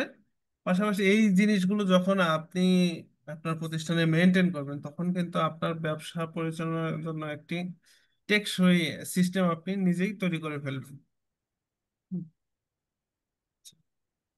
এবার আসি আমরা হচ্ছে কমপ্লায়েন্স ম্যানেজমেন্ট সিস্টেমের গুরুত্বটা সম্পর্কে। কমপ্লায়েন্স ম্যানেজমেন্ট সিস্টেমের মূলত গুরুত্বটা কোন জায়গাগুলোতে? আমরা আমাদের প্রতিষ্ঠানকে যখন একটি নিয়ন্ত্রিত সিস্টেমের মাধ্যমে ইভালুয়েশন করব বা হচ্ছে নিয়ন্ত্রিত একটা মাধ্যমে বা প্রসেসে যখন আমরা পরিচালনা করব, তখন কিন্তু অবশ্যই আমাদের একটি বেস দরকার বা একটা গাইডলাইন দরকার। যখন আমি কমপ্লায়েন্স ম্যানেজমেন্ট সিস্টেমটা ইমপ্লিমেন্ট করব বা হচ্ছে কমপ্লায়েন্স ম্যানেজমেন্টটা থাকবে, তখন কিন্তু আমি সেই গাইডলাইন বা বেসটা কিন্তু আমি কমপ্লায়েন্সের মধ্যেই পেয়ে যাচ্ছি। সো এটা এখানে এই বোঝানো হচ্ছে যে আপনি যখন এই আপনার প্রতিষ্ঠানকে একটা নিয়ন্ত্রিত সিস্টেমের মধ্যে আনতে চাইবেন, তখন কিন্তু অবশ্যই আপনাকে একটা বেস বা স্ট্যান্ডার্ড এই কমপ্লায়েন্স প্রদান করবে। আচ্ছা, তারপর রয়েছে আপনাদের স্টেক হোল্ডার যারা রয়েছে, তাদের যে এক্সপেকটেশন বা তাদের যে নিড, সেগুলো কিন্তু আপনি এই কমপ্লায়েন্সের মাধ্যমে পূরণ করতে সক্ষম। কারণ প্রত্যেকটা স্টেক হোল্ডার বা হচ্ছে সাপ্লায়ার সাব সাপ্লায়ার চায় আপনার ব্যবসার মধ্যে ট্রান্সপারেন্সি বা স্বচ্ছতা। যখন আপনি এই নিয়ম কানুন গুলো মেনটেন করবেন বা মেনে চলবেন, তখন কিন্তু আপনার এই ট্রান্সপারেন্সি হতে বা ট্রান্সপারেন্ট হতে কিন্তু আপনার কোনো দ্বিধা বা সংকোচ থাকবে না, কারণ আপনি প্রত্যেকটা বিষয়ের উপরে ইমপ্লিমেন্ট। তারপর রয়েছে আপনি আপনার প্রতিষ্ঠানের বিভিন্ন এরিয়া বা ডিপার্টমেন্ট যেগুলো রয়েছে, প্রত্যেকটা ডিপার্টমেন্ট বা এরিয়ার ঝুঁকি যেগুলো রয়েছে, সেগুলো সম্পর্কে কিন্তু আপনি আগে থেকে রিস্ক অ্যানালাইসিস করতে পারবেন, এবং আপনার যে ঝুঁকিগুলো রয়েছে সেই ঝুঁকিগুলো কিন্তু আপনি আলটিমেটলি রিডিউস করতে পারতেছেন। এবং আপনার যে জবাবদিহিতা বা হচ্ছে বিভিন্ন স্বচ্ছতার যে বিষয়টা রয়েছে, আপনি যদি কমপ্লায়েন্সটা মেনটেন করেন, আপনার প্রতিষ্ঠানে কিন্তু অবশ্যই একটা জবাবদিহিতার মধ্যে চলে আসবে। লাইক এস ধরেন আপনার প্রতিষ্ঠানে আহ, য- ধরেন ওয়ার্কিং আওয়ার পলিসি রয়েছে। আপনার প্রতিষ্ঠানের ফ্যাক্টরি বা প্রতিষ্ঠান বা ফ্যাক্টরিতে ঢোকার সময় হচ্ছে সকাল 8টা, বাট আমি আপনার প্রতিষ্ঠানে আসলাম হচ্ছে 8:30টায়। যদি আমার সেই লিখিত কোনো পলিসি বা প্রসিডিউর না থাকতো, তাহলে কিন্তু আমি এটাকে আটকাতে পারতাম না যে আমার হচ্ছে ওয়ার্কিং আওয়ার হচ্ছে 8টা থেকে শুরু, তুমি 8:30টায় কেন আসছো।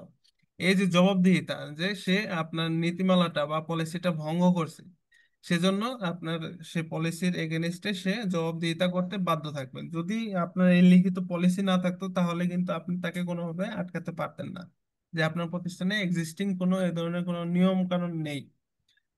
এই যে বিষয়গুলো এবং আপনার যে সমস্ত নিয়ম কানুন বা নীতিমালা বা রিকোয়ারমেন্ট যেগুলো রয়েছে, অবশ্যই সেগুলো আপনার ওয়ার্কার বা এমপ্লয়ি সবার সাথে কিন্তু শেয়ার করতে হবে, যাতে সবাই অ্যাওয়্যার থাকে এবং সবার মধ্যে একটা স্বচ্ছতা কাজ করে।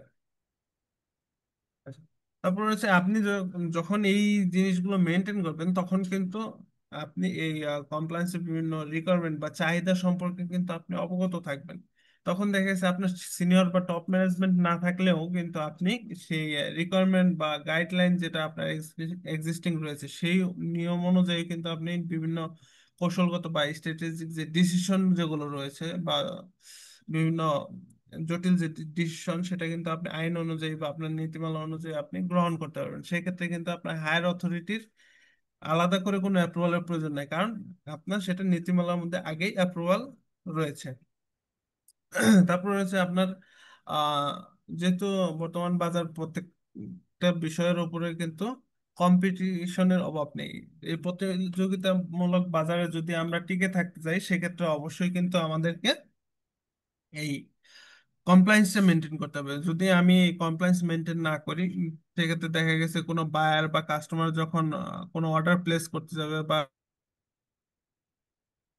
আপনার এই এনভায়রনমেন্ট দেখে সে বা বাজে কোনো এনভায়রনমেন্ট থাকলে সে কাজ দিতে চাইবে না।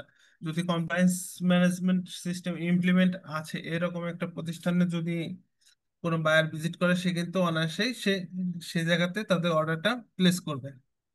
তো এই প্রতিযোগিতামূলক বাজারেও কিন্তু এই কমপ্লায়েন্সের গুরুত্বটা অনেক বেশি। তারপর দেখা গেছে আমাদের অনেক আম, ভালো ভালো প্রতিষ্ঠানগুলোতে বেশিরভাগ এটা দেখা যায়, বা বড় প্রতিষ্ঠানগুলোতে আমরা বিভিন্ন ইএসজি রিপোর্ট করি বা হচ্ছে সাস্টেনেবল রিপোর্ট গুলো করি বা নন ফাইনান্সিয়াল যে সমস্ত রিপোর্ট গুলো রয়েছে, সেটা কিন্তু আমরা ইয়ারলি হোক বা হাফ ইয়ারলি হোক একটা রিপোর্ট কিন্তু আমাদের কমপ্লায়েন্স ডিপার্টমেন্ট হোক বা সাস্টেনেবিলিটি ডিপার্টমেন্ট থেকে একটা রিপোর্ট তারা তৈরি করে থাকে। তো এই যে এই রিপোর্ট গুলো তৈরি করার ক্ষেত্রেও কিন্তু যদি আপনার কমপ্লায়েন্স ম্যানেজমেন্ট সিস্টেমটা ইমপ্লিমেন্ট থাকে, এই জিনিসটা কিন্তু বেশ ইফেক্টিভ হয়ে দাঁড়ায়। কেননা যদি আপনার কমপ্লায়েন্স এরকম ইমপ্লিমেন্ট না থাকে, সেক্ষেত্রে কিন্তু এই রিপোর্ট গুলো অবশ্যই খুব বেশি একটা পজিটিভ কিছু বয়ে আনবে না। তো এই ছিল ইম্পর্টেন্স গুলো।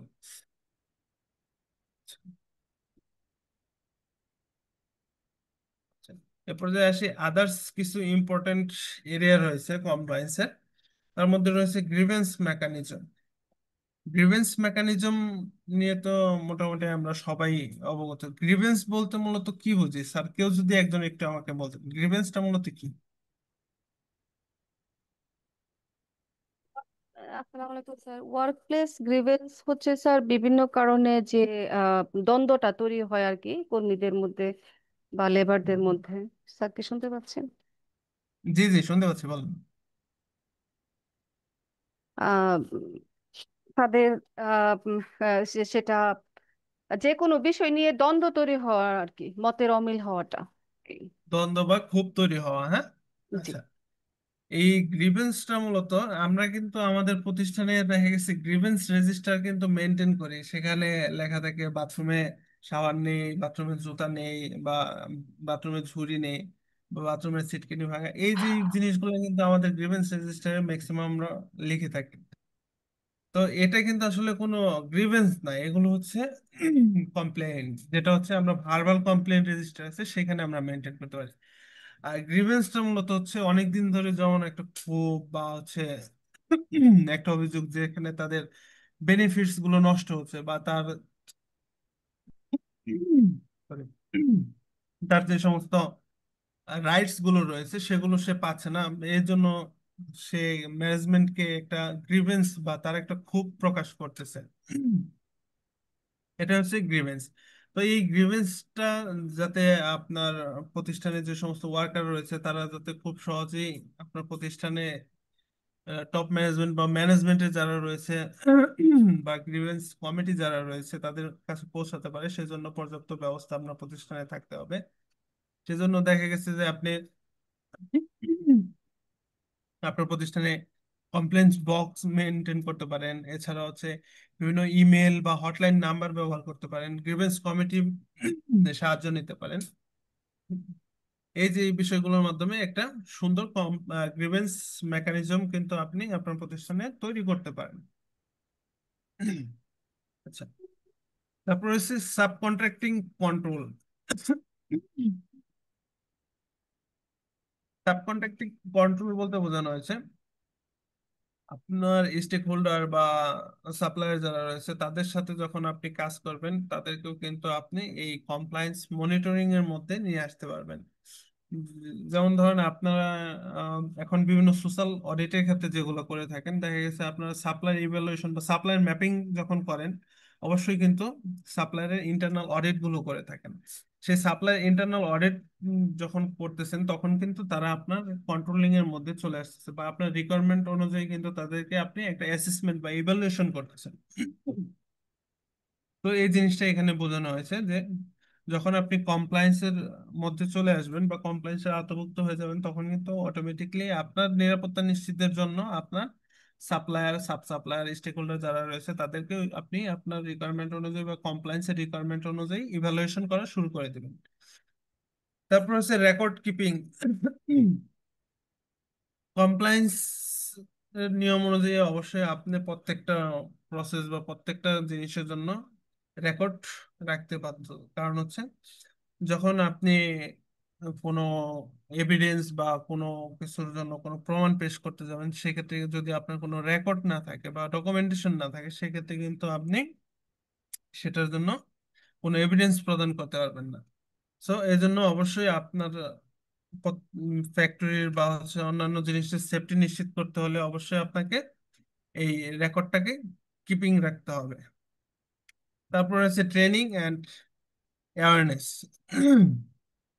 আপনার প্রতিষ্ঠানে যে সমস্ত ওয়ার্কার বা এমপ্লয়ি স্টাফ যারা রয়েছে তাদেরকে প্রতিনিয়ত আপনার মান্থলি শিডিউল অনুযায়ী আপনি প্রশিক্ষণ প্রদান করবেন প্রত্যেকটা বিষয়ের উপরে, কিভাবে তাদের কর্মক্ষেত্রে নিরাপত্তা নিশ্চিত করবে, কিভাবে তারা আপনার প্রতিষ্ঠানে কোন কোন নিয়ম কানুন মেনে কাজ করবে, এই যে এই বিষয়গুলো এগুলো তাদেরকে ভালোভাবে ইয়ার করতে হবে। আর যখন আপনারা নতুন ওয়ার্কার নিয়োগ করবেন তাদেরকে অবশ্যই ওরিয়েন্টেশন ট্রেনিং প্রদান করতে হবে, যাতে করে তারা এই প্রতিষ্ঠানের নিয়ম কানুন সম্পর্কে আগে থেকে অবগত থাকে। আচ্ছা, তারপর রয়েছে অ্যান্টি ব্রিভারি অ্যান্ড কারাপশন। আপনার প্রতিষ্ঠানে যখন কমপ্লায়েন্স মেনটেন থাকবে, বা যখন দেখবেন যে হচ্ছে আপনার প্রতিষ্ঠানে কোনো করাপশন বা দুর্নীতিতে ভরে গেছে, তখন কিন্তু এটা রিডিউস করার জন্য একমাত্র ওয়ে হচ্ছে আপনার এই কমপ্লায়েন্সটাকে এনশিওর করা। যখন আপনার প্রত্যেকটা ডিপার্টমেন্টে 100% কমপ্লায়েন্স ইমপ্লিমেন্ট করবেন, দেখবেন প্রত্যেকে কিন্তু একটা জবাবদিহিতার আওতাভুক্ত হয়ে যাচ্ছে। তখন কিন্তু সেখানে করাপশন বা হচ্ছে কোনো দুর্নীতির কোনো সুযোগ থাকবে না। তো এই ছিল আদার্স ইম্পর্টেন্ট পার্ট গুলো। এখন আসি আমি হচ্ছে কিছু কি কম্পোনেন্ট নিয়ে একটু আলোচনা করব, যে হচ্ছে কমপ্লায়েন্সের কয়েকটি কি কম্পোনেন্ট এখানে নিয়ে এসেছি। ফার্স্টে যেটা রয়েছে সেটা হচ্ছে ল অ্যান্ড রুলস। আমাদের প্রতিষ্ঠান পরিচালনার জন্য কিন্তু যে যে ইন্ডাস্ট্রি অনুযায়ী সেই ইন্ডাস্ট্রির বিভিন্ন আইন কানুন বা জাতীয় আইন বা বিভিন্ন রিকোয়ারমেন্টস কিন্তু আমাদের, বা বিভিন্ন বিধিমালা কিন্তু আমাদের মেনে চলতে হয়।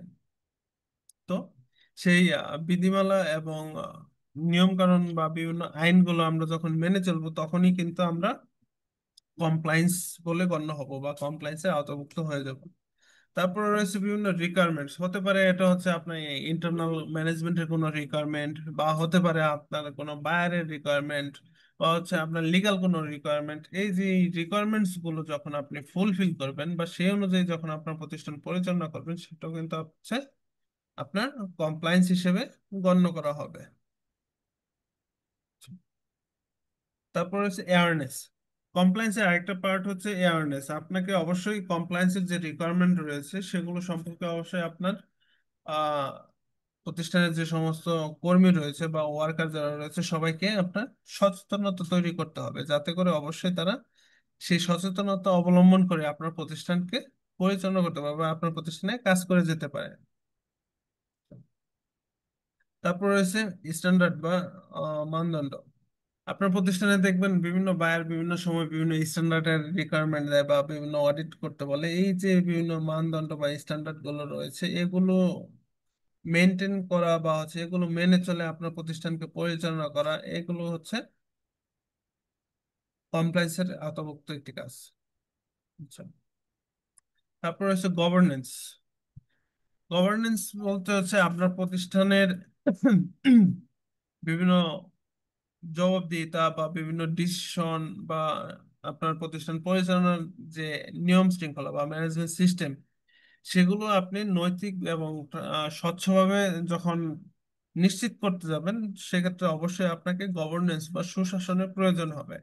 তো যখন এই সুশাসন অনুযায়ী আপনি আপনার প্রতিষ্ঠানকে পরিচালনা করবেন বা জবাবদিহিতা চালু করবেন, সে সময় থেকে কিন্তু আপনি কমপ্লায়েন্সের আওতাভুক্ত হয়ে যাবেন। আচ্ছা, তারপরে রয়েছে বিভিন্ন রেজুলেশনস বা বিধিমালা।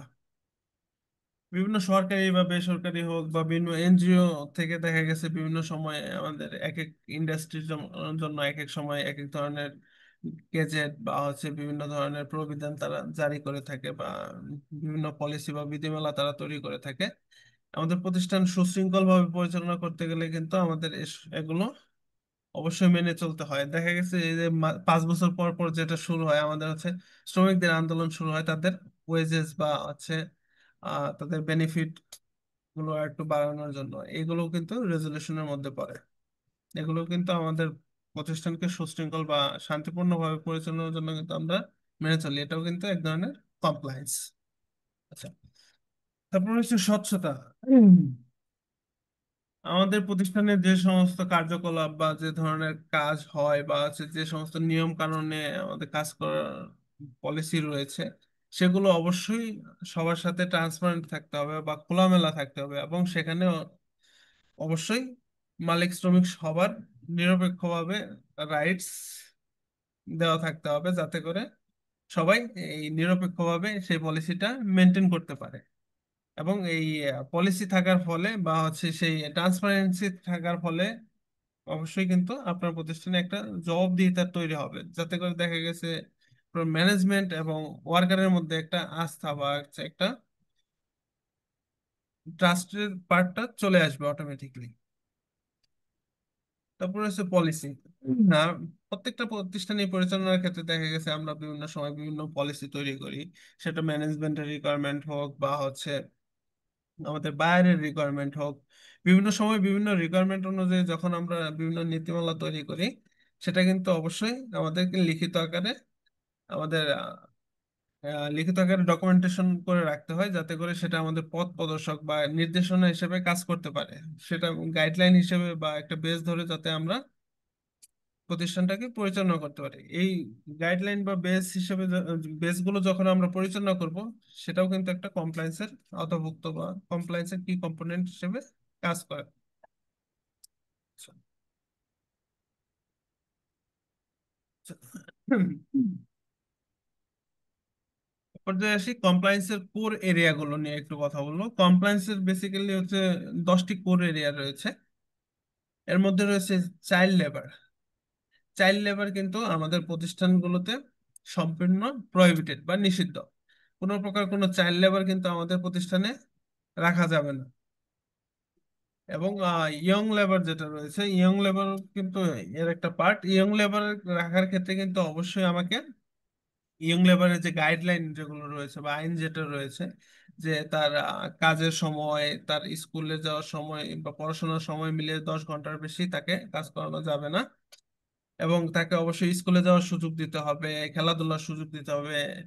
এই যে এই বিষয়গুলো, এই এই সুযোগ সুবিধা দিয়ে কিন্তু আমাদের ইয়াং লেবার প্রতিষ্ঠানে কাজ করাতে হয়। এজন্য আসলে দেখা গেছে এত ঝামেলার কারণে কেউ ইয়ং লেবার গুলো রিক্রুটমেন্ট করতে চায় না। আর চাইল্ড লেবার মূলত বোঝানো হয় বেসিক্যালি 15 বছরের নিচে যে সমস্ত শিশু রয়েছে সেগুলোকে। আর 15 থেকে 18 বছরের নিচে যে সমস্ত শিশু রয়েছে সেগুলো হচ্ছে ইয়াং লেবার বা জুভেনাইল ওয়ার্কার বলা হয়। এবং 18 বছর হয়ে গেলে তো সে প্রাপ্তবয়স্ক একজন লেবার। তারপর হচ্ছে ফোর্স লেবার। ফোর্স লেবারটা হচ্ছে কোনো শ্রমিক বা হচ্ছে কোনো কর্মীকে আপনি কখনো জোরপূর্বক কোনো কাজ করাতে পারবেন না, কারণ কাজের ক্ষেত্রে তাকে পূর্ণ স্বাধীনতা প্রদান করতে হবে আপনাকে।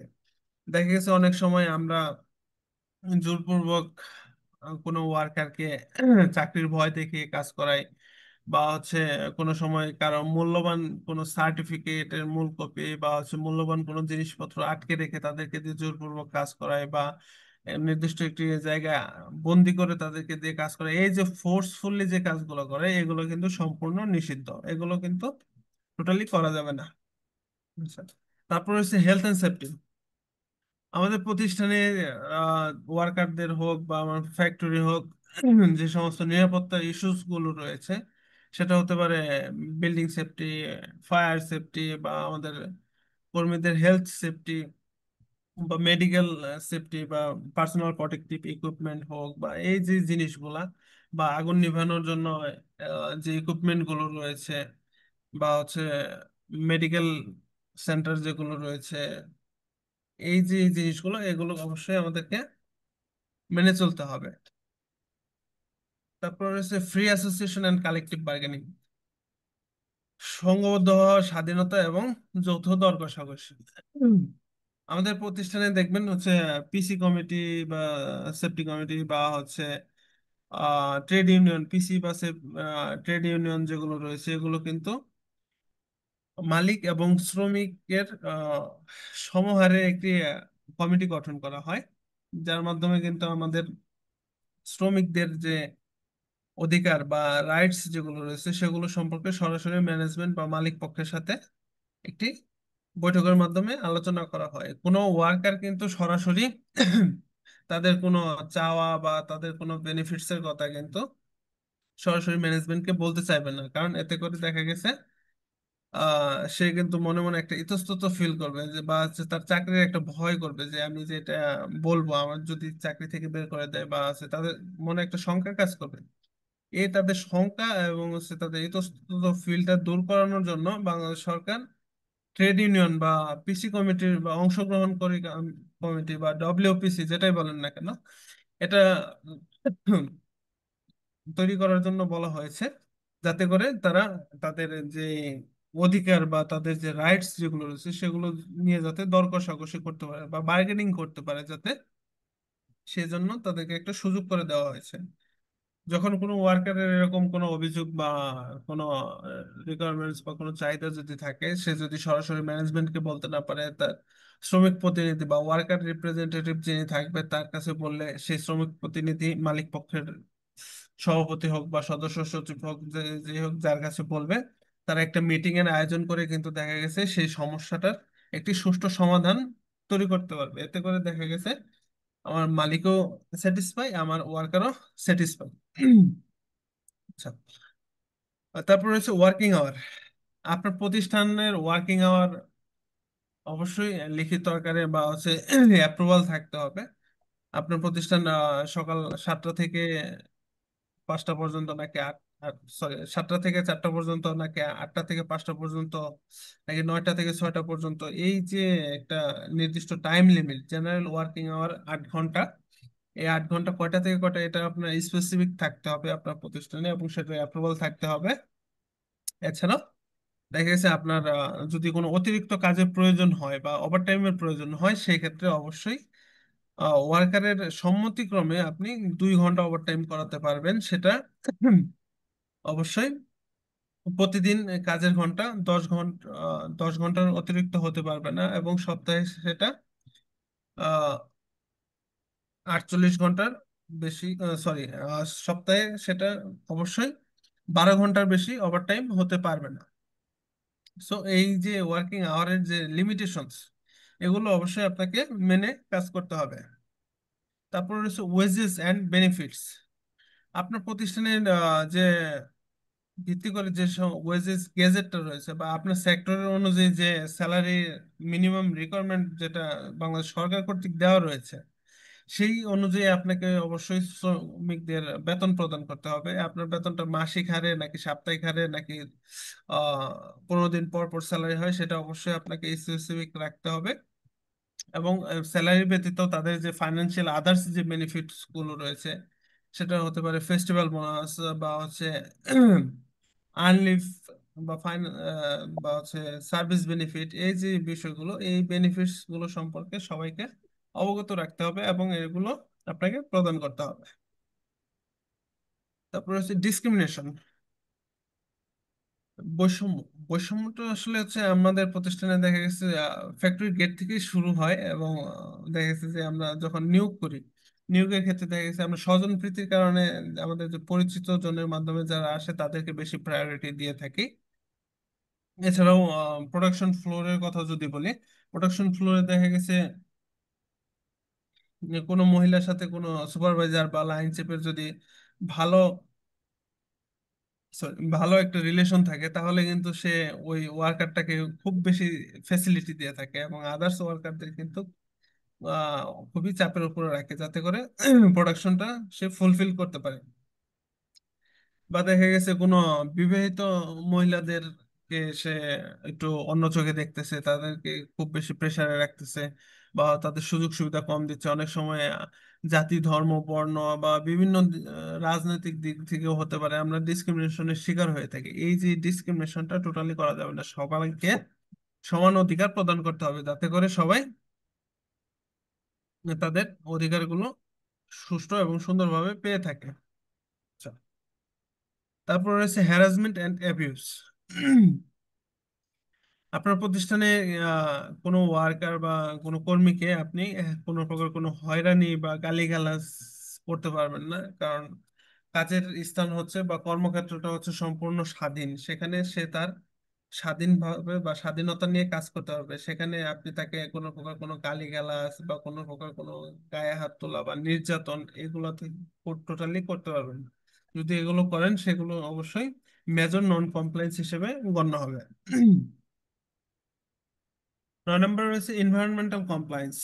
এনভায়রনমেন্টাল কমপ্লায়েন্স বলতে বোঝানো হয়েছে আপনার প্রতিষ্ঠান পরিচালনার জন্য যে প্রসেসটা রয়েছে সেই প্রসেস মেনটেন করতে, যাতে আপনার আশেপাশের পরিবেশের কোনো ক্ষতি না হয়, আশেপাশের মানুষ যাতে কোনোভাবে ডিস্টার্ব না হয়, আপনার আশেপাশে গাছগাছালি বা পানি বা আশেপাশের কোনো কিছু যাতে কোনোভাবে ক্ষয়ক্ষতি না হয়, সেগুলো মেনটেন করে অবশ্যই আপনাকে প্রতিষ্ঠান পরিচালনা করতে হবে। দেখা গেছে আপনার প্রতিষ্ঠানে এনার্জি বা বিদ্যুৎ বা গ্যাস ডিজেল একটু বেশি ব্যবহার হচ্ছে, বা অপ্রয়োজনে লাইট জ্বালিয়ে রাখতেছেন বা ফ্যান চালাচ্ছেন, এই জায়গা থেকে যে আপনার জিএইচজি বা গ্রিন হাউস গ্যাসটা যে উৎপন্ন হচ্ছে, সেটাও কিন্তু আপনার পরিবেশের সাথে এক প্রকার ইফেক্ট করতেছে। যে হচ্ছে আপনার যে অপ্রয়োজনীয় যে জিনিসগুলো, সেগুলো ডে বাই ডে কিভাবে রিডিউস করে আপনার এনভায়রনমেন্টটাকে একটু সাস্টেনেবল করবেন, আপনার এনভায়রনমেন্টকে একটু সতেজ করে তুলবেন, সেই বিষয়গুলো নিয়ে আপনাকে কাজ করতে হবে। আমাদের দেশে অনেক প্রতিষ্ঠান দেখা যায় যে হচ্ছে যাদের ওয়েট প্রসেস রয়েছে, তারা হচ্ছে সারাদিন তাদের ইটিপিতে বা ইফ্লুয়েন্ট ট্রিটমেন্ট প্ল্যান্টে সারাদিন ওয়াটার গুলো খুব সুন্দর করে ট্রিট করে সিটি কর্পোরেশনের ড্রেনেজ হোক বা রিউজ হোক সেটা করতেছে। কিন্তু যখনই রাত হয়ে যায়, দেখা গেছে যে সেই ইটিপি গুলো সম্পূর্ণ ট্রিটমেন্ট বন্ধ করে দিয়ে সরাসরি সিটি কর্পোরেশনের ড্রেন বা বিভিন্ন নর্দমা বা খালে নদীতে কিন্তু তাদের সেই কেমিক্যাল যুক্ত পানিটা ছেড়ে দিচ্ছে। এতে করে আলটিমেটলি কিন্তু আমাদের পরিবেশ নষ্ট হচ্ছে, সয়েল কন্টামিনেশন হচ্ছে, বা হচ্ছে আমাদের যে মাছ রয়েছে বা জলজ উদ্ভিদ বা জলজ প্রাণী যেগুলো রয়েছে, সেগুলো কিন্তু ক্ষতিগ্রস্ত হচ্ছে। এই জিনিসগুলো আমাদের অবশ্যই প্রতিষ্ঠান পরিচালনার ক্ষেত্রে মেনে চলতে হবে, এবং এনভায়রনমেন্টাল বা পরিবেশ অধিদপ্তরের যে সমস্ত গাইডলাইন রয়েছে, ইসিআর যে সমস্ত কনজারভেশন রয়েছে, এগুলো আমাদেরকে মেনে চলতে হবে। আচ্ছা, তারপর হচ্ছে লিগাল কমপ্লায়েন্স। একটু প্রতিষ্ঠান পরিচালনা করতে গেলে যে ধরনের লিগাল সার্টিফিকেটস বা লিগাল অ্যাপ্রুভাল প্রয়োজন, সেগুলো অবশ্যই আপনাকে মেনে চলতে হবে। যে আপনার প্রতিষ্ঠান বা ব্যবসা বাণিজ্য করতে গেলে অবশ্যই কিন্তু আপনাকে ইনকর্পোরেশন সার্টিফিকেট বা ব্যবসায়িক সার্টিফিকেট নিতে হবে। তারপরে একটা ফ্যাক্টরি করতে গেলে আপনার প্রতিষ্ঠানকে ফ্যাক্টরি লাইসেন্স নিতে হবে, ট্রেড লাইসেন্স নিতে হবে, ফায়ার লাইসেন্স নিতে হবে। এই যে লিগাল রিকোয়ারমেন্টস গুলো, বিভিন্ন সেক্টরের যে রিকোয়ারমেন্টস গুলো রয়েছে বা বিভিন্ন আইনি যে রিকোয়ারমেন্ট গুলো রয়েছে, সেগুলো আপনাকে ফুলফিল করে কাজ করতে হবে। এখানে কারো কোনো কোয়ারিজ আছে কিনা?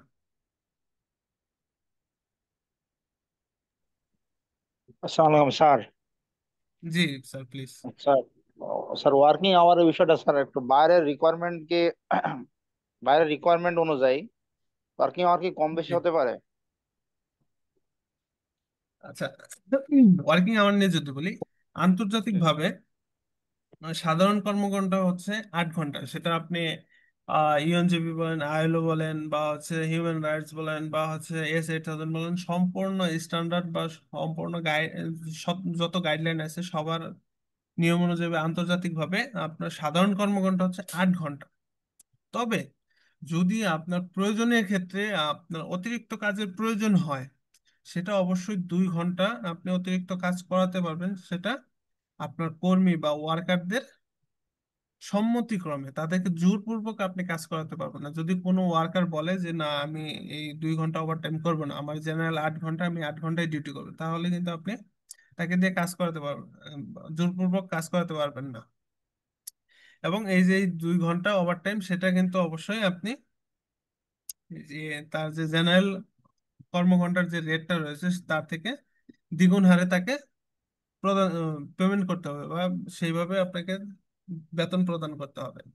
এখন কথা হচ্ছে, দেখা গেছে আমাদের দেশেও কিন্তু বিভিন্ন অর্গানাইজেশন রয়েছে, বা হচ্ছে লাইক এস বিজিএমই বিকেএমই রয়েছে। অনেক সময় দেখা গেছে আন্তর্জাতিক বায়ারদের রিকোয়েস্টে, বা হচ্ছে বিভিন্ন প্রতিষ্ঠানের ওনারদের রিকোয়েস্টে, বা হচ্ছে বিজিএমইর যে সমস্ত মেম্বার যারা রয়েছে ওনাদের রিকোয়েস্টে দেখা গেছে 4 ঘন্টা বা হচ্ছে 6 ঘন্টা প্রতিদিন কাজ করে একটা বিভিন্ন প্রজ্ঞাপন কিন্তু 6 মাসের জন্য বা 4 মাসের জন্য তারা জারি করে থাকে। সেটাও কিন্তু আপনি চাইলে অডিটে দেখাতে পারবেন, সেটা কিন্তু কোনো নন কমপ্লায়েন্স হিসেবে গণ্য হবে না। কেননা আপনি যে দেশে রয়েছেন, আপনার সেই দেশের যে অথরিটি যারা রয়েছে, লাইক আছে আপনি একটা গার্মেন্টস ফ্যাক্টরি, আপনার অথরিটি বাংলাদেশে হচ্ছে বিজিএমই। সো বিজিএমই যদি আপনাকে অ্যাপ্রুভাল দেয় যে আপনি প্রতিদিন 4 ঘন্টা করে এক্সট্রা ওভারটাইম করাতে পারবেন, সেই ক্ষেত্রে কিন্তু অডিটর চাইলেও আপনাকে আটকাতে পারবে না। সেই অ্যাপ্রুভাল লেটার বা প্রজ্ঞাপনটা যখন তাকে দেখাবেন, সে কিন্তু আপনার এটা ছেড়ে দিতে বাধ্য থাকবে। সো ওয়ার্কিং আওয়ারটা এখানে মূলত একটু কম বেশি হয়। তাছাড়া আইন অনুযায়ী 8 ঘন্টা সাধারণ কর্মঘন্টা এবং অতিরিক্ত 2 ঘন্টা কাজ করাতে পারবে। স্যার, আপনি কি ক্লিয়ার? জি স্যার, ক্লিয়ার স্যার। ওকে, স্যার আরেকটা বিষয় জানার ছিল স্যার, আপনার যে বলি প্রতিষ্ঠান শিওর শিওর। জন্য বিভিন্ন লাইসেন্সের প্রয়োজন হয়, এমনিতে মানে কি কি ধরনের লাইসেন্সের প্রয়োজন হয় একটি প্রতিষ্ঠান পরিচালনার জন্য স্যার, একটু বলতেন যদি। একটি প্রতিষ্ঠান পরিচালনার জন্য কি কি ধরনের লাইসেন্সের প্রয়োজন হয় স্যার, একটু বলতেন যদি। আচ্ছা, এখানে যদি বলি লিগ্যাল কমপ্লায়েন্সের কথা, সাধারণ একটি গার্মেন্টস প্রতিষ্ঠানের কথা যদি আমরা ধরি, সেই ক্ষেত্রে ফার্স্টলি আপনার একটা ইনকর্পোরেশন সার্টিফিকেট প্রয়োজন হয়। তারপর একটা ট্রেড লাইসেন্স। তারপর আপনার প্রতিষ্ঠানটা যখন তৈরি করবেন বা কারখানাটা যখন তৈরি করবেন, তখন ফ্যাক্টরি লাইসেন্স। তারপর রয়েছে আপনার ফায়ার লাইসেন্স। এছাড়া আপনি যে ফ্যাক্টরি যে স্ট্রাকচারাল যে কাজ করবেন, সেই স্ট্রাকচারাল অ্যাপ্রুভাল অবশ্যই আপনার কলকারখানা অধিদপ্তর থেকে অ্যাপ্রুভড হতে হবে, এবং একজন সিভিল ইঞ্জিনিয়ার দ্বারা সেটা ড্রয়িং হতে হবে। তাছাড়াও আপনার ইআরসি বা এক্সপোর্টের জন্য যে ইআরসি সার্টিফিকেটটা, আইআরসি সার্টিফিকেটটা ইম্পোর্টের জন্য। তারপরে রয়েছে আপনার ইপিবি, এক্সপোর্ট প্রমোশন ব্যুরোর যে মেম্বারশিপ সার্টিফিকেট। এছাড়াও আপনার বাংলাদেশের গার্মেন্টস এর কথা যদি বলি, বিজিএম এর যে মেম্বারশিপ, এবং হচ্ছে আপনার ওয়ার্কার যারা রয়েছে, ওয়ার্কারদের জন্য বিভিন্ন গ্রুপ ইন্স্যুরেন্স। সো এই যে কিছু লাইসেন্স। তাছাড়া পরিবেশের কথা যদি বলি, পরিবেশের এনভায়রনমেন্টাল ক্লিয়ারেন্স সার্টিফিকেট, বা আপনার যদি কোনো ধরেন প্রতিষ্ঠান পরিচালনার জন্য যদি 1 মেগাওয়াট বা হচ্ছে তার বেশি পাওয়ার প্ল্যান্টের প্রয়োজন হয়, সেক্ষেত্রে কিন্তু অবশ্যই আপনাকে একটি ক্যাপটিভ পাওয়ার প্ল্যান্টের অ্যাপ্রুভাল নিতে হবে। এই যে জিনিসগুলা, দেখা গেছে যে এক এক প্রতিষ্ঠানের জন্য এক এক ধরনের রিকোয়ারমেন্ট অনুযায়ী দেখা গেছে লাইসেন্স কম বেশি হয়ে থাকে, এই আর কি।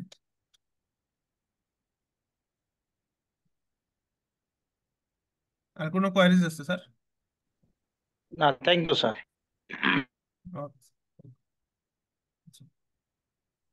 এরপর যে আসি আমরা কমপ্লায়েন্স ম্যানেজমেন্ট সিস্টেমে।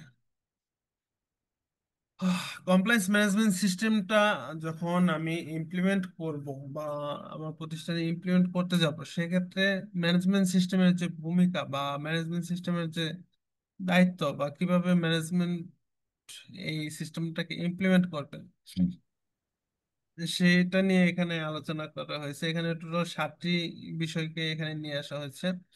পিডিসিএ, ম্যানেজমেন্টের কমিটমেন্ট। তারপর হচ্ছে পলিসি প্রসিডিউর ডেভেলপ। তারপর হচ্ছে gap analysis and risk assessment. তারপর হচ্ছে ওয়ার্কারদের ট্রেন আপ করা বা ট্রেন অ্যাওয়ারনেস প্রদান করা। তারপরে আপনার ডকুমেন্টেশন বা এভিডেন্স মেনটেন করা, এবং রেগুলারলি অডিট করা বা মনিটরিং করা। এখন আমরা একটা একটা করে যদি আসি, সেক্ষেত্রে দেখা গেছে যে পিডিসি এর কথা যদি বলি, পিডিসি নিয়ে কেউ যদি একজন আপনার ধারণাটা একটু প্রকাশ করেন, যে কেউ একজন, জাস্ট আপনার ধারণাটা। ফরিদ, জি স্যার, আচ্ছা, আমি এখানে একটু শেয়ার করবো আর কি। আহ, প্লিজ এটা স্যার। অ্যাজ এ ট্রেনার, তোমার পারমিশন সহ সবার জন্য। আসলে আমরা এই 1 ঘন্টা 28 মিনিট অর্থাৎ 1.5 ঘন্টা আলোচনা করছি হচ্ছে বেসিক পার্ট। এখনকার যে আলোচনাটা, এটা হচ্ছে আসলে কিভাবে এই কমপ্লায়েন্সের সংজ্ঞা, ম্যানেজমেন্ট সিস্টেমের সংজ্ঞা, কমপ্লায়েন্সের ইম্পর্টেন্সি, বেনিফিশিয়ারি পার্ট, সিওসি, এইগুলাকে এখন ম্যানেজমেন্ট সিস্টেমে কিভাবে নিয়ে আসা যাবে। ম্যানেজমেন্ট সিস্টেমটা হচ্ছে আসলে ম্যানেজমেন্ট তার কার্যাবলীটাকে সিস্টেমের ভিতরে নিয়ে এসে যে কাজটা করে, সেটাই ম্যানেজমেন্ট সিস্টেম। এখন যে যে 7টা পয়েন্ট, এই 7টা পয়েন্টই হচ্ছে আমাদের মেইন ফোকাসড ওয়ান ম্যানেজমেন্টের সিস্টেমেটিক্যালি পার্ট। যে ম্যানেজমেন্ট তার কাজটাকে সিস্টেমের ভিতর দিয়ে করবে, এবং সেই কাজের ভিতরে এখানে জাস্ট আমি একটা ছোট্ট উদাহরণ দিই, যে বলা আছে পিডিসিএ, প্ল্যান ডু চেক অ্যাক্ট। এই প্ল্যান ডু চেক অ্যাক্টের পার্টটাতে ম্যানেজমেন্ট নিজে ইনভলভ হতে হবে। আমাদের আজকের আলোচনার মুখ্য বিষয় হচ্ছে, আমাদের একটা কষ্ট আছে যারা আমরা কাজ করে থাকি, সেখানে আমরা বলি যে স্যার আমি এটা ইমপ্লিমেন্ট করব, ম্যানেজমেন্ট সাপোর্ট দিচ্ছে না। আমি এটা ইমপ্লিমেন্ট করতে চাই, ম্যানেজমেন্ট দেখছে না। আমি পার্সোনালি যখন অডিটে যাই, আমরা দেখতে পাই যে আহ, একটা ট্রেনিং এর পার্টটা যদি ধরি, বলছে যে mid level management training. Mid level management training কোনো সাবজেক্ট হতে পারে না। এটা হচ্ছে জাস্ট একটা participant, number of participant, grade of participant, আমরা ওইটাকেই সাবজেক্ট নিয়ে আসছি। সো এইখানে হওয়া দরকার ছিল যে মিড লেভেল ম্যানেজমেন্টের ওই স্ট্যান্ডার্ডের, লাইক আজ সেটা সেডেক্স হতে পারে, বিএসসি হতে পারে, র্যাপ হতে পারে, যেটাই হোক, এই স্ট্যান্ডার্ড সম্পর্কে ম্যানেজমেন্টকে ট্রেনিং করানো হয়েছে। সো এই যে ম্যানেজমেন্ট রিলেটেড যে ট্রেনিং এখানে আসবে, এবং সাথে সাথে এটা নিয়ে সিস্টেমে ইনভলভ হবে। সো এই পিডিসিএ থেকেই ম্যানেজমেন্ট তার সিস্টেমে ইনভলভ হবে, ম্যানেজমেন্ট তার প্ল্যান করবে, রেসপন্সিবিলিটি আছে ম্যানেজমেন্টের। এই জায়গাগুলোই হচ্ছে আমাদের এখনকার আলোচনা, এবং এই আলোচনাটাই হচ্ছে আমাদের।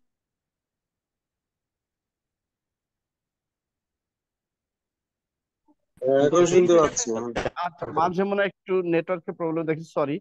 সো এখন যেটা হচ্ছে যে আসলে ম্যানেজমেন্ট কে আমরা কিভাবে ইনভলভ করব, ম্যানেজমেন্ট কিভাবে ইনভলভ হবে, ম্যানেজমেন্ট কিভাবে এটাকে নিয়ে কাজ করবে, আমাদের ওই যে দুঃখ যে জায়গাটা আছে ওই জায়গাটা কিভাবে ঘুষাবে, যে আসলে তাদেরকে আমরা ইনভলভ করব, আমাদের রেসপন্সিবিলিটি তাদেরকে ইনফর্ম করব।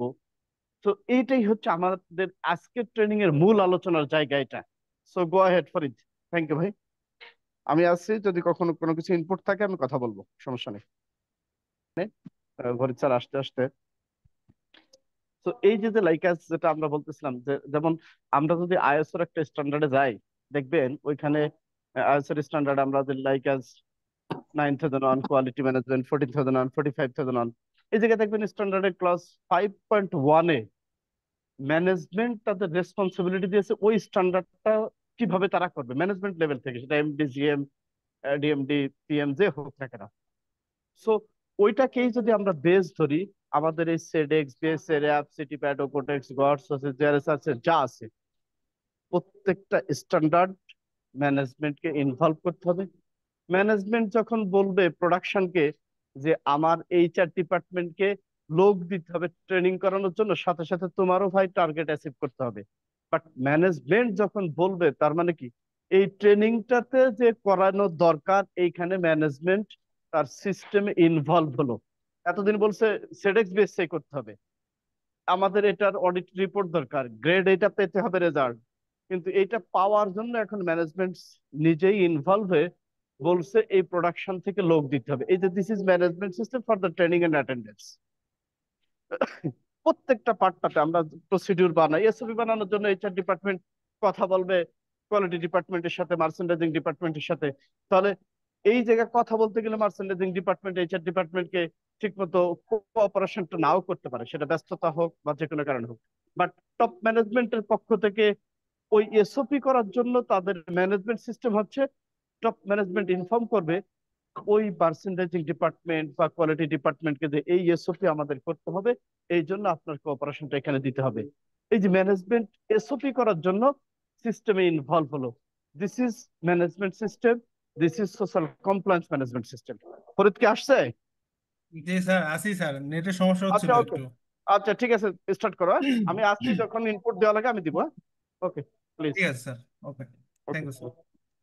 আচ্ছা, পিডিসিএ পিডিসিএটা হচ্ছে আমরা কিন্তু যখন ম্যানেজমেন্ট সিস্টেম বা হচ্ছে কোনো কিছু ইমপ্লিমেন্ট করতে যাব, নতুন কোনো কিছু যখন আমরা আমাদের প্রতিষ্ঠানে ইমপ্লিমেন্ট করব, তখন কিন্তু অবশ্যই আমরা নির্দিষ্ট প্ল্যান করে নেব বা একটা পরিকল্পনা তৈরি করব, যাতে করে কিভাবে হচ্ছে আমাদের এই প্রতিষ্ঠানে নতুন একটা সিস্টেম ইমপ্লিমেন্ট করা যায়। এখানে আমি একটা এক্সাম্পল নিয়ে আসছি, লাইক আজ ধরেন আমার প্রতিষ্ঠানে আমি ওয়ার্কিং আওয়ারটা একটা সিস্টেমের মধ্যে নিয়ে আসবো, যাতে এটা নিয়ন্ত্রণ করা খুবই সহজ হয়ে যায়।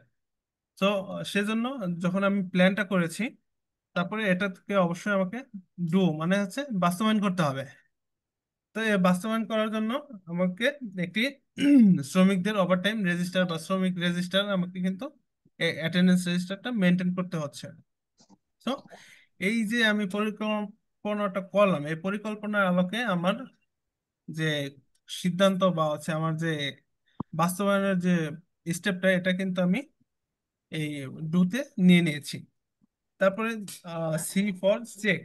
চেকের মধ্যে আমি আমার যে বাস্তবায়নের যে ফলাফলটা পেয়েছি, সেই ফলাফলের যে ভুল বা হচ্ছে যে সমস্ত ত্রুটি রয়েছে সেগুলো আমি রিডিউস করে, কিংবা সেগুলোর পাশাপাশি যে সমস্ত ডেভেলপমেন্টের যে স্কোপ গুলো পেয়েছি সেগুলো আমি আইডেন্টিফাই করব।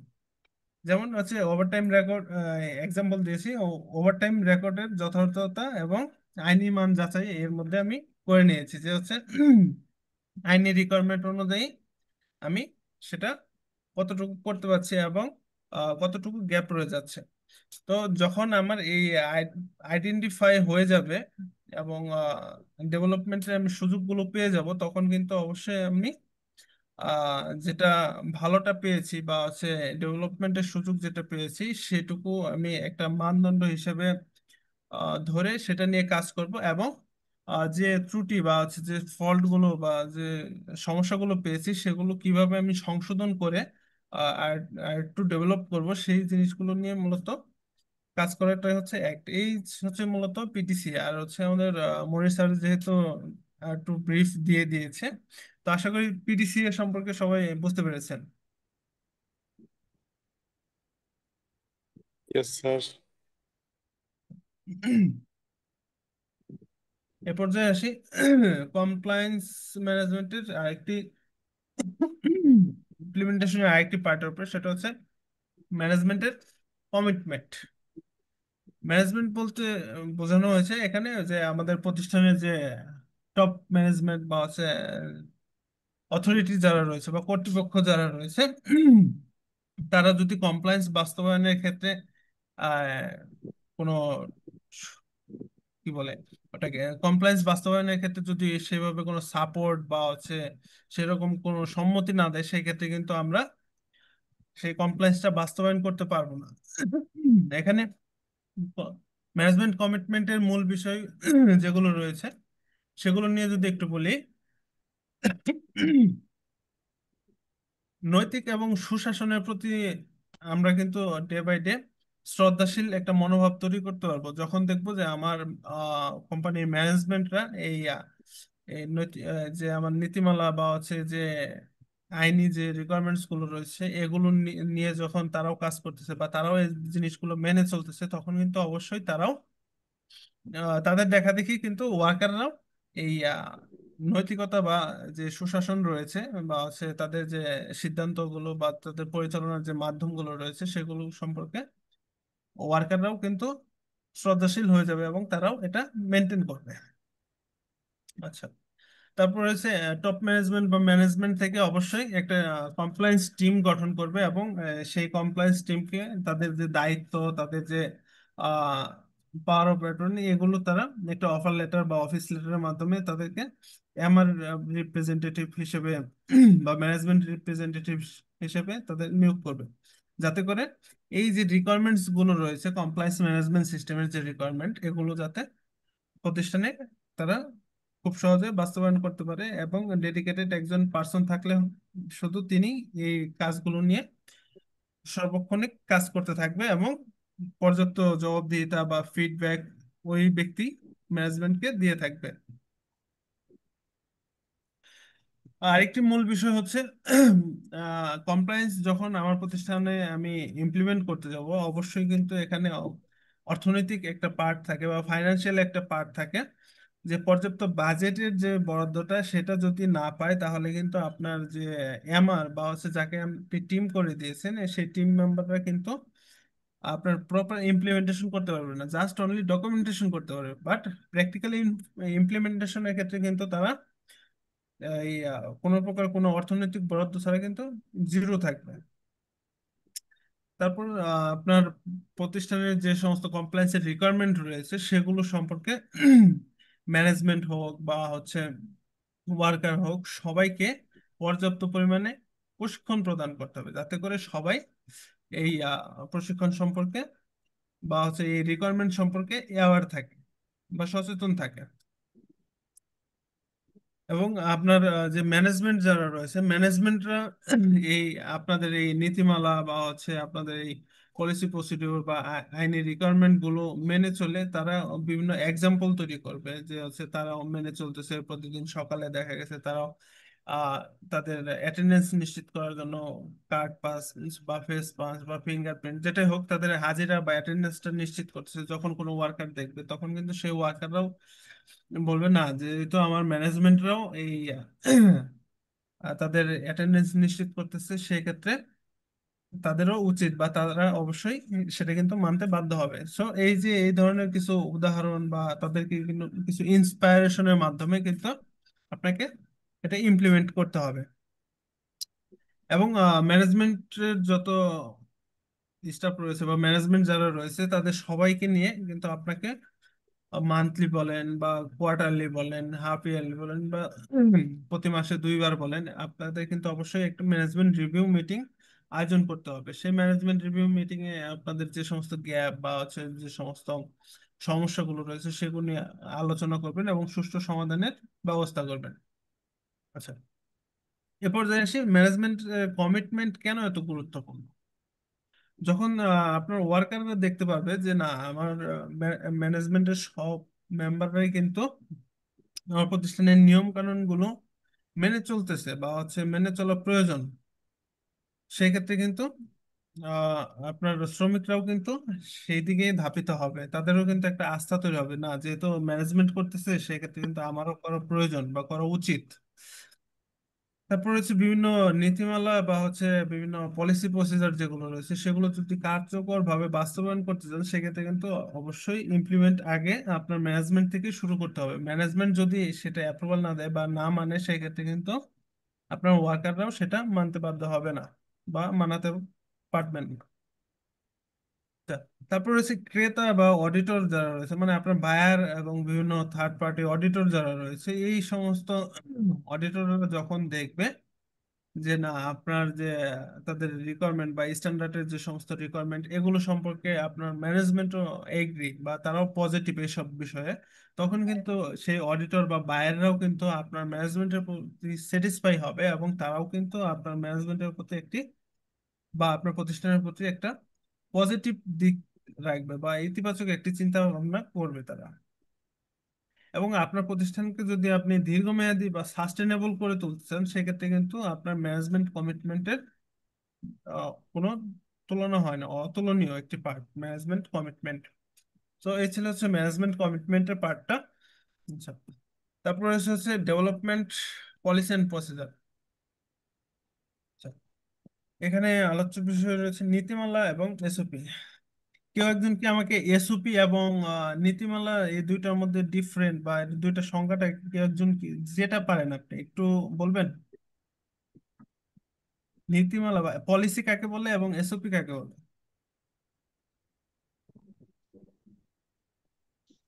আমি বলি পলিসি বা হচ্ছে নীতিমালা, যেটা নীতিমালাটা হচ্ছে আপনার প্রতিষ্ঠানের যে সমস্ত রিকোয়ারমেন্ট রয়েছে বা আপনার বায়ারের রিকোয়ারমেন্ট থাকতে পারে বা হচ্ছে আপনার প্রতিষ্ঠানের মালিকের কোনো মূলনীতি বা হচ্ছে তাদের কোনো ইন্টারনাল পলিসি থাকতে পারে বা তাদের আপনার প্রতিষ্ঠানের মালিকের কোনো ফ্যামিলিগত কোনো রিকোয়ারমেন্ট থাকতে পারে, যে যদি তাদের কোনো পারিবারিক বিজনেস হয়। এই যে তাদের যে রিকোয়ারমেন্ট বা বাইরের যে সিওসি, এই সব কিছুর আলোকে একটা বেস দাঁড় করে আপনি লিখিত আকারে একটি ডকুমেন্টেশন মেনটেন করা হচ্ছে পলিসি, যে আপনার প্রতিষ্ঠানটা এই সমস্ত নিয়ম কানুন বা হচ্ছে এই সিওসি বা এই মূল্যবোধ বা হচ্ছে এই সমস্ত নীতিমালার মাধ্যমে আপনার প্রতিষ্ঠানটা পরিচালিত হবে বা এগুলো মেনে চলে আপনার ওয়ার্কাররা বা আপনার স্টাফরা কাজ করবেন। সেটাই হচ্ছে একটা লিখিত ডকুমেন্ট থাকতে হবে। এই লিখিত ডকুমেন্টটাই হচ্ছে আপনার নীতিমালা বা পলিসি। আর এসওপির কথা যদি বলি, আপনার প্রতিষ্ঠানে কোনো প্রসেস বা কোনো ডিপার্টমেন্ট বা আপনার প্রতিষ্ঠানটাই কিভাবে চলবে, কে চালাবে, কখন করবে বা কোন কাজটা কে কখন করবে, কিভাবে করবে, সেটা স্টেপ বাই স্টেপ আপনার ডকুমেন্টেড থাকাটাকেই বলা হয় এসওপি বা স্ট্যান্ডার্ড অপারেটিং প্রসিডিওর। আপনার প্রত্যেকটা জিনিস ধাপে ধাপে বিস্তারিত ভাবে কে কিভাবে কখন কতদিন পর পর কিভাবে করবে সেই জিনিসটা ধাপে ধাপে উল্লেখ করা থাকে। এই হচ্ছে পলিসি এবং প্রসিডিওরের মধ্যে পার্থক্য। দেখা গেছে একটি প্রতিষ্ঠানে বিভিন্ন ধরনের পলিসি থাকতে পারে, সেটা হতে পারে recruitment policy, health and safety policy, তারপর হচ্ছে working hour policy, wages benefit policy, leave policy, আপনার প্রতিষ্ঠানে ছুটি ছাটা কতদিন বা কিভাবে নেয়, বা হচ্ছে এনভায়রনমেন্টাল ম্যানেজমেন্ট সিস্টেম। এই ধরনের এক এক প্রতিষ্ঠানের রিকোয়ারমেন্ট অনুযায়ী বা বাইরের রিকোয়ারমেন্ট অনুযায়ী বা প্রতিষ্ঠানের ক্ষেত্র বিশেষে অনেক ধরনের পলিসি হয়ে থাকে। এখন এই পলিসির উপকারিতা কি বা হচ্ছে পলিসির উদ্দেশ্যটা কি? পলিসির উদ্দেশ্য এবং উপকারিতার কথা যদি বলি, একটি প্রতিষ্ঠানে পলিসিটা হচ্ছে মূলত একটা বেজ লাইন বা হচ্ছে একটি লিখিত ডকুমেন্ট আহ, যেটা আপনার পথ পরিদর্শক বা হচ্ছে একটি গাইডলাইন হিসেবে কাজ করে। সাপোজ ধরেন আপনার একটা পলিসি রয়েছে হচ্ছে রিক্রুটমেন্ট পলিসি, যে আপনার প্রতিষ্ঠানে রিক্রুটমেন্টের সময় অবশ্যই আপনার ডাক্তারের কাছ থেকে মেডিকেল চেক আপ করে দেন আপনারা রিক্রুটমেন্ট করে থাকেন।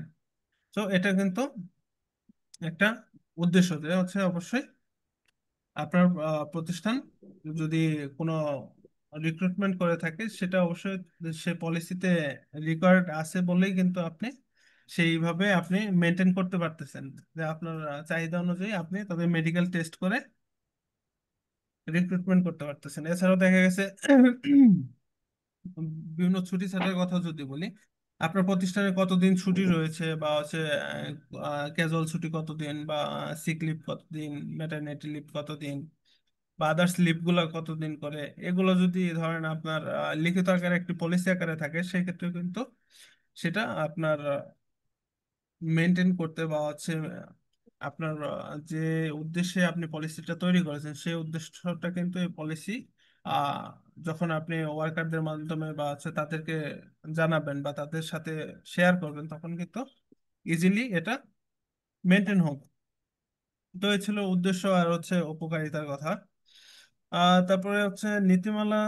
উম, মূলত আপনারা কিভাবে তৈরি করবেন একটা পলিসি? তৈরি করতে গেলে মূলত কি কি জিনিস ফলো করতে হবে, বেসিক জিনিসগুলো এখানে নিয়ে আসছে। যে হচ্ছে একটা পলিসি যখন আপনি তৈরি করবেন, সেক্ষেত্রে দেখা গেছে আপনার প্রতিষ্ঠানের যদি কোনো রিকোয়ারমেন্ট থাকে বা হচ্ছে আপনার মালিক পক্ষের যদি কোনো রিকোয়ারমেন্ট থাকে, এবং আপনার জাতীয় আইন বা আন্তর্জাতিক আইন অনুযায়ী যে সমস্ত চাহিদা বা রিকোয়ারমেন্ট রয়েছে, আপনার বায়ারদের যে রিকোয়ারমেন্ট রয়েছে, সেগুলো আপনি একত্রিত করে একটি বিশ্লেষণ আকারে বা একটু বিস্তারিত আকারে লিখিত রাখবেন। এবং হচ্ছে এই পলিসি অবশ্যই কিন্তু আপনাকে স্মার্ট হতে হবে।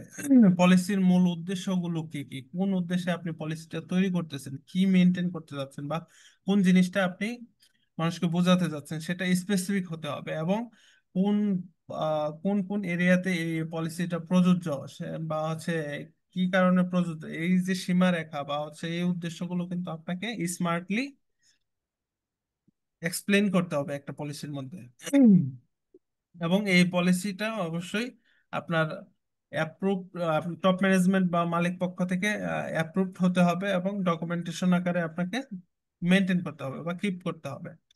এবং বিভিন্ন ট্রেনিং বা হচ্ছে প্রচার প্রসারণের মাধ্যমে আপনাকে এই পলিসিগুলো বাস্তবায়ন করতে হবে। যদি আপনি প্রচার প্রসারণা না করেন বা হচ্ছে প্রশিক্ষণ প্রদান না করেন, তাহলে কিন্তু আপনার ওয়ার্কার যারা রয়েছে তারা এই পলিসি প্রসিডিউর সম্পর্কে অবগত থাকবে না, এবং তারা এই বিষয়গুলো জানতে পারবে না। আচ্ছা। 4 নম্বরে রয়েছে gap analysis and risk assessment. Gap অ্যানালাইসিসটা মূলত কি?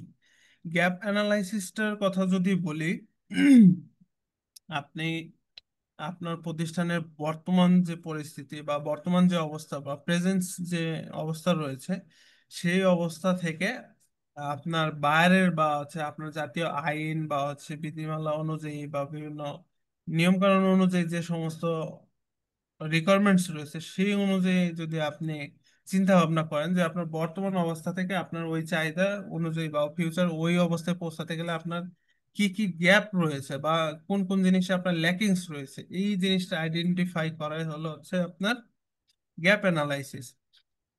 এবং এই গ্যাপ অ্যানালাইসিসের পরে যে সম্ভাব্য ঝুঁকিগুলো রয়েছে, সেই ঝুঁকিগুলো আইডেন্টিফাই করা এবং সেই ঝুঁকি আইডেন্টিফাই করার পরে সেই ঝুঁকিগুলো কিভাবে সমাধান করবেন বা রিডিউস করবেন, সেই প্রতিকারমূলক ব্যবস্থা কিভাবে গ্রহণ করবেন, সেই জিনিসটাকে মূলত রিস্ক অ্যাসেসমেন্ট বলা হয়। তাহলে আমরা এখানে পেলাম গ্যাপ অ্যানালাইসিস এবং রিস্ক অ্যাসেসমেন্ট। গ্যাপ মানে আপনার প্রেজেন্ট অবস্থা থেকে আপনার ফিউচারে যেটা চাচ্ছেন সেই অবস্থা পর্যন্ত আপনার কি কি জিনিস নাই বা কি কি ল্যাকিংস রয়েছে, সেটা হচ্ছে আপনার গ্যাপ। আর যে সমস্ত ল্যাকিংস পেয়েছেন সেখানে আপনার কি কি হ্যাজার্ড বা রিস্ক রয়েছে, সেই রিস্ক গুলো কিভাবে আপনি মূল্যায়ন করে কিভাবে সেটা প্রতিকার করবেন বা প্রতিরোধ করবেন, সেটা হচ্ছে রিস্ক অ্যাসেসমেন্ট। এই হচ্ছে গ্যাপ অ্যানালাইসিস এন্ড রিস্ক অ্যাসেসমেন্টের মধ্যে পার্থক্য। আচ্ছা, গ্যাপ অ্যানালাইসিস মূলত কিভাবে করতে হয়? প্রথমত আপনি আপনার প্রতিষ্ঠানের বর্তমান যে অবস্থা রয়েছে সেটাকে ভালোভাবে ইভালুয়েট করবেন। তারপরে আপনার যে যে যে বায়ারে কাজ করবেন বা যে আইন অনুযায়ী আপনার প্রতিষ্ঠানকে সাজাতে গোছাতে চান সেই অনুযায়ী আপনাকে একটা অডিট করতে পারেন, আপনি ইন্টারনাল অডিটও বলতে পারেন, বা একটা অ্যানালাইসিস করবেন বা একটা ইভালুয়েশন করবেন। দেখবেন সেখানে আপনার একটা গ্যাপ চলে আসছে। সে গ্যাপ গুলো থেকে যখন আপনি রিস্ক অ্যাসেসমেন্ট করবেন তখন কিন্তু সেই, এই যে দেখেন এখানে ধাপগুলো বলা আছে যে আপনাকে ফার্স্টে আইডেন্টিফিকেশন করতে হবে আপনার রিস্ক বা হ্যাজার্ড গুলো মূলত কি। সেই হ্যাজার্ড বা রিস্ক গুলো যখন আইডেন্টিফিকেশন করবেন সেটা তারপরে আপনার ইভালুয়েশন করতে হবে যে আপনার রিস্ক বা হ্যাজার্ডের মাত্রা কতটুকু, হাই, মিডিয়াম নাকি লো, এই জিনিসটাকে আপনার ইভালুয়েশন করতে হবে। এবং ইভালুয়েশন করার পরে যখন আপনি রেজাল্টটা পাবেন তখন আপনাকে এই কন্ট্রোলিং এর জন্য যে ব্যবস্থাটা রয়েছে বা প্রতিরোধমূলক যে ব্যবস্থা রয়েছে সেটা আপনাকে গ্রহণ করতে হবে। যদি আপনি রিস্ক অ্যাসেসমেন্ট বা হচ্ছে এই গ্যাপ অ্যানালাইসিসটা আপনার প্রতিষ্ঠানে ইমপ্লিমেন্ট করেন, সেক্ষেত্রে দেখবেন আপনার প্রতিষ্ঠান কিন্তু কোনো বিপদ বা হচ্ছে ভবিষ্যতে কোনো বিপদের জন্য কিন্তু আগে থেকে প্রস্তুত থাকবে, বা আগে থেকে সেই বিপদের বা ঝুঁকির সমাধানটা আগে থেকে আপনার প্রতিষ্ঠানে এক্সিস্টিং রয়ে গেছে। বা অডিটের সময়ও দেখা গেছে যে অডিটর যখন আপনার ফ্যাক্টরি ভিজিটে আসবে বা হচ্ছে আপনার বিভিন্ন প্রসেস গুলো দেখবে বা হেলথ এন্ড সেফটি পার্টে যে রিস্ক গুলো আছে সেগুলো যখন দেখবে, তখন যদি দেখে যে না আপনি আগে থেকে রিস্ক অ্যাসেসমেন্ট এবং কারেক্টিভ অ্যাকশন নিয়ে বসে আছেন, সেক্ষেত্রে কিন্তু এটা আপনার অডিটের ক্ষেত্রেও ইফেক্টিভ হয়। তো এছাড়াও আরো অনেক উপকারিতা রয়েছে। আচ্ছা, এ পর্যায়ে আসি আমরা হচ্ছে ট্রেন আপ এমপ্লয়িজ। আপনাকে ম্যানেজমেন্ট থেকে শুরু করে আপনার স্টাফ বা টপ ম্যানেজমেন্ট ওয়ার্কার যারা রয়েছে সবাইকে আপনাকে নিয়মিত অ্যাজ পার শিডিউল অনুযায়ী আপনাকে বিভিন্ন ট্রেনিং প্রদান করতে হবে। এবং এই যে ট্রেনিং প্রদান করা এটা কিন্তু ম্যানেজমেন্ট সিস্টেমের একটি দায়িত্ব। আপনার ম্যানেজমেন্ট সিস্টেম অবশ্যই আপনার এমপ্লয়ি এবং ওয়ার্কার যারা রয়েছে এদেরকে নিয়মিত আপনার রিকোয়ারমেন্ট সম্পর্কে অ্যাওয়ারনেস করবে বা সচেতন করবে। সেটা আপনার যদি অনেক প্রতিষ্ঠান দেখা গেছে যে তারা বলে নীতিমালা বা বিভিন্ন পোস্টার গুলো যদি আমি পলিসি বোর্ডে বা বিভিন্ন জায়গায় হ্যাঙ্গিং করে দেই বা টানিয়ে দেই, তাহলে তারা এটা মেনটেন করতেছে বা হচ্ছে তারা দাবি করে এটা তারা ইমপ্লিমেন্টেশনে যাচ্ছে। কিন্তু আপনি যদি এই পোস্টারিং বা নীতিমালা হ্যাঙ্গিং করে যদি বাস্তবায়ন করতে পারেন তাহলে কিন্তু এই এটা বাস্তবায়ন অ্যাকচুয়ালি হবে না। কেননা এটা যদি বাস্তবায়ন করতে চান আপনার পলিসির ভাষা কিন্তু আপনার ওয়ার্কারদেরকে একটু এক্সপ্লেন করতে হবে যে মূলত আপনার চাহিদাটা কোন জায়গায় বা আপনি কি তাদেরকে বোঝাতে চাচ্ছেন। এই বিষয়গুলো প্রশিক্ষণের মাধ্যমে বেশ ইফেক্টিভ হয়ে দাঁড়ায়। এজন্য কমপ্লায়েন্সের ক্ষেত্রে ট্রেনিং খুব গুরুত্বপূর্ণ একটি পার্ট। আচ্ছা, এই ট্রেনিং এর যে উপকারিতা রয়েছে, আপনার যে ওয়ার্কার যারা রয়েছে এই ওয়ার্কাররা অবশ্যই তাদের যে রাইটস বা অধিকার যেগুলো রয়েছে সেই অধিকার সম্পর্কে খুব সহজে জানতে পারবে। এছাড়াও তাদের যে দায়িত্ব বা তাদের যে রেসপন্সিবিলিটি যেগুলো রয়েছে কর্মক্ষেত্রে, কিভাবে তারা কাজ করবে, কিভাবে তাদের সেফটি মেনটেন করে কাজ করবে, বা কিভাবে তারা ফ্যাক্টরিতে ঢুকবে, কিভাবে ফ্যাক্টরিতে ইমার্জেন্সি সিচুয়েশনে বেরোবে, এই যে এইসব জায়গায় তাদের যে দায়িত্ব বা তাদের যে রেসপন্সিবিলিটিস গুলো রয়েছে সেগুলো সম্পর্কে তারা কিন্তু অবগত থাকবে যখন আপনি প্রশিক্ষণটা তাদের করাবেন। যখন আপনি আপনার ওয়ার্কারদের অ্যাওয়ার করে ফেলবেন, তখন যদি কোনো অডিটর এসে আপনার ওয়ার্কারের ইন্টারভিউ নেয়, সেক্ষেত্রে কিন্তু আপনার অডিট ফেল হওয়ার ঝুঁকি অনেকাংশে কমে যায়। কেননা আমাদের বর্তমান প্রেক্ষাপটে অডিটের মেন সমস্যা যেটা হয়, ডকুমেন্টেশন মোটামুটি আমরা কোনোভাবে পার করে নেই, কিন্তু ওয়ার্কার ইন্টারভিউর সময় গিয়ে বাজে যত বিপত্তি, তখন গিয়ে দেখা গেছে ওয়ার্কার খুব বেশি অ্যাওয়ার থাকে না, বা হচ্ছে বিভিন্ন সমস্যার সম্মুখীন হয়, বা হচ্ছে একটু ভয় পেয়ে উল্টা পাল্টা বলে ফেলে, যার ক্ষেত্রে কিন্তু অডিটে একটা ইফেক্ট চলে আসে। তারপর রয়েছে আপনার ওয়ার্কিং প্লেস যেটা রয়েছে বা কর্মস্থান যেটা, এই ওয়ার্কিং প্লেস যদি আপনি আরো সুন্দর এবং সেফটি নিশ্চিত করতে চান, সেক্ষেত্রে কিন্তু অবশ্যই আপনাকে এই ট্রেন আপের যে পার্টটা রয়েছে বা ট্রেনিং বা অ্যাওয়ারনেস যে পার্টটা রয়েছে, সেটা আপনাকে নিশ্চিত করতে হবে। এছাড়া বিভিন্ন সমস্যা বা হচ্ছে বিভিন্ন প্রবলেমে পড়লে বা ইমার্জেন্সি কোনো সিচুয়েশনে পড়লে সেখান থেকে প্রতিরোধমূলক ব্যবস্থা কি কি, সেটাও কিন্তু ওয়ার্কাররা বা এমপ্লয়িরা খুব সহজে অবগত থাকতে পারবে যদি আপনি এই তাদেরকে পর্যাপ্ত ট্রেনিং বা অ্যাওয়ারনেস প্রদান করেন। আচ্ছা, 6 নম্বর। 6 নম্বর হচ্ছে মেনটেন ডকুমেন্টেশন অ্যান্ড এভিডেন্স। আপনার প্রতিষ্ঠানের বা হচ্ছে কোনো প্রতিষ্ঠানের কাজের বা কার্যক্রমের যখন স্বচ্ছতা এবং গ্রহণযোগ্যতা যখন আপনি তৈরি করতে যাবেন, তখন কিন্তু অবশ্যই আপনাকে ডকুমেন্টেশন বা এভিডেন্স বা রেকর্ড রাখতে হবে। কেননা কোনো প্রকার কোনো এভিডেন্স বা ডকুমেন্টস ছাড়া কিন্তু কেউ আপনার ভার্বালি যে এভিডেন্স, সেটার কোনো গ্রহণযোগ্যতা দিবে না। এজন্য ডকুমেন্টেশন অত্যন্ত গুরুত্বপূর্ণ একটি কাজ। দেখা গেছে না, আপনি ডকুমেন্টেশন সংরক্ষণের ক্ষেত্রে এলোমেলো ভাবে রাখলেন, সেটাও কিন্তু হচ্ছে আপনার ডকুমেন্টেশন সংরক্ষণের যে পদ্ধতি, সেটা কিন্তু মেনটেন হলো না। ডকুমেন্টেশন সংরক্ষণের ক্ষেত্রে অবশ্যই আপনাকে স্পেসিফিক ভাবে বা হচ্ছে ডিপার্টমেন্ট ওয়াইজ বা হচ্ছে প্রত্যেকটা ভাগে ভাগে আপনাকে ডকুমেন্ট সংরক্ষণ করতে হবে। লাইক ধরুন, সোশ্যাল ডকুমেন্ট এক জায়গায়, বা টেকনিক্যাল ডকুমেন্ট এক জায়গায়, বা বিএচএ এর ডকুমেন্ট এক জায়গায়, সেটেক্স এর ডকুমেন্ট এক জায়গায়, সিকিউরিটি অডিটের ডকুমেন্ট এক জায়গায়। মানে এরকম প্রত্যেকটা ইন্ডিভিজুয়াল জিনিস আপনাকে আলাদা আলাদা করে মেনটেন করতে হবে, যাতে করে খুব সহজে আপনি সেগুলো পেতে পারেন। এছাড়াও আপনি এই প্রত্যেকটা ডকুমেন্ট স্ক্যান করে ডিজিটাল কপি বা সফট কপি রাখতে পারেন, যাতে করে হচ্ছে ইমার্জেন্সি সিচুয়েশনেও আপনি এটার ব্যাকআপটা পেয়ে যাবেন। এবং আপনার প্রতিষ্ঠানের যে ডকুমেন্টেশন রয়েছে, সেই ডকুমেন্টেশন সংরক্ষণের ক্ষেত্রে অবশ্যই ডকুমেন্টের নিরাপত্তা নিশ্চিত করতে হবে, যাতে আনঅথরাইজ কেউ সেই ডকুমেন্টেশনের জায়গাতে প্রবেশ করতে না পারে এবং আপনার ডকুমেন্টেশন নষ্ট করতে না পারে বা চুরি করতে না পারে। এবং ডকুমেন্টেশন প্রতি বছর বছর বা পিরিয়ডিক্যালি আপনাকে রিভিউ করতে হবে, এবং আপনার ভাইয়ের যে কাস্টমার বা হচ্ছে দেশের বা জাতীয় আইন যেগুলো রয়েছে, সেই আইন অনুযায়ী আপনার ডকুমেন্টেশনকে আপডেট রাখতে হবে। এছাড়াও আপনার যে ডকুমেন্টস রয়েছে, সেগুলো আপনি কতদিন পর পর ডিস্ট্রয় করবেন বা ডিসপোজ করবেন, সেইভাবেও আপনাকে ডকুমেন্টগুলো মূলত সংরক্ষণ করতে হবে। ডকুমেন্ট থাকলে বা এভিডেন্স গুলো থাকলে যে উপকারিতা গুলো আমরা পেয়ে থাকি, সেক্ষেত্রে দেখা গেছে যে কোনো আইনি জটিলতা হলে বা হচ্ছে দেখা গেছে অনেক সময় কোনো ওয়ার্কাররা তাদের বেনিফিটস এর জন্য বা হচ্ছে বেনিফিট পেয়ে অস্বীকার করে, দেখা গেছে লেবার কোর্ট বা বিভিন্ন জায়গায় মামলা করে বসে বা বিভিন্ন অ্যাসোসিয়েশনের কাছে গিয়ে কমপ্লেন করে, তখন কিন্তু যদি আপনার প্রতিষ্ঠানে পর্যাপ্ত এভিডেন্স থাকে বা হচ্ছে উপযুক্ত এভিডেন্স যদি আপনি মেনটেন করেন বা রেকর্ড গুলো থাকে, সেক্ষেত্রে কিন্তু অবশ্যই আপনি সেটার প্রতিকার করতে পারবেন বা প্রতিরোধ করতে পারবেন।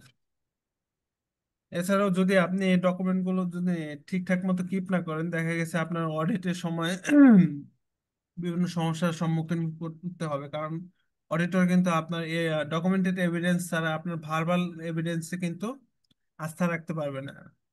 আপনার ওয়ার্কার বলেন বা বায়ার বলেন, সবাই কিন্তু আপনার ডকুমেন্টেড এভিডেন্সের উপরে আপনার প্রতি আস্থা বৃদ্ধি পাবে। এই ছিল হচ্ছে ডকুমেন্টেড এভিডেন্স। আচ্ছা, এরপর হচ্ছে মনিটরিং অ্যান্ড অডিট রেগুলারলি। একটা প্রতিষ্ঠানে যখন কমপ্লায়েন্সটাকে ম্যানেজমেন্ট ইমপ্লিমেন্ট করবে, তো ম্যানেজমেন্ট সিস্টেমের যে কাজগুলো রয়েছে সেটা হচ্ছে কন্টিনিউয়াসলি বা রেগুলারলি এই কমপ্লায়েন্সটাকে মনিটরিং করতে হবে। যে আমার এখানে কমপ্লায়েন্সে তো অনেকে আছেন, দেখবেন আপনারা প্রতিদিন কিন্তু সকালবেলা ফ্লোরে গিয়েই ডেইলি কমপ্লায়েন্স চেকলিস্ট বা ফ্লোর মেনটেনেন্স চেকলিস্ট বা হচ্ছে টয়লেট ক্লিনিং চেকলিস্ট বা ফ্লোর ক্লিনিং চেকলিস্ট, এই যে বিভিন্ন চেকলিস্ট গুলো যে মেনটেন করেন, বা মান্থলি কিন্তু আপনার ফায়ার এক্সটিংগুইশার চেকলিস্ট মেনটেন করেন, এই যে জিনিসগুলো এগুলো কিন্তু রেগুলার মনিটরিং এর মধ্যে পড়ে। তো যদি আমি কমপ্লায়েন্স নিশ্চিত করতে চাই, অবশ্যই আমাকে রেগুলারলি একটা জিনিস সবকিছু মেনটেন করতে হবে বা মনিটরিং করতে হবে। আচ্ছা, তারপর হচ্ছে ইন্টারনাল অডিট। ইন্টারনাল অডিটের ক্ষেত্রে যদি বলি, ইন্টারনাল অডিটটা মূলত কি জন্য এত দরকার? ইন্টারনাল অডিটটা হলে মূলত আমাদের প্রতিষ্ঠান বা নিজেদের গ্যাপ গুলো বা নিজেদের ডিপার্টমেন্ট বা নিজেদের অর্গানাইজেশনের গ্যাপ গুলো কিন্তু নিজেরাই অনায়াসে বের করতে পারতেছি, বা যে গ্যাপ গুলো রয়েছে বা যে ফাইন্ডিংস গুলো রয়েছে সেই গ্যাপ অনুযায়ী আমরা আমাদের পরবর্তী সংশোধনী পদক্ষেপ বা সেটার জন্য সংশোধন নিতে পারতেছি বা সংশোধন করতে পারতেছি। যদি অডিটের ধাপের কথা বলি, ইন্টারনাল অডিট মূলত ফার্স্টলি একটা প্ল্যানিং এর মাধ্যমে করা হয়। প্ল্যানিং এর পরে আপনি অডিট শিডিউল করবেন, দেন হচ্ছে প্রত্যেকটা ডিপার্টমেন্ট বা আপনার কারখানার প্রত্যেকটা এরিয়াতে আপনি অডিট করবেন। অডিটের পরে দেখা গেছে আপনি যে সমস্ত ফাইন্ডিংস পাবেন সেই ফাইন্ডিংস গুলো একটা রিপোর্ট আকারে তৈরি করবেন, একটা ফাইন্ডিংস রিপোর্ট আকারে। দেন সেই সমস্ত ফাইন্ডিংস রিপোর্ট গুলো আপনি সেই ফাইন্ডিংস রিপোর্ট গুলো আপনি আপনার ম্যানেজমেন্টকে প্রোভাইড করবেন। দেন আপনার ম্যানেজমেন্ট দেখা গেছে যে ম্যানেজমেন্ট রিভিউ এর মাধ্যমে সেগুলো ইনিশিয়েটিভ নিবে।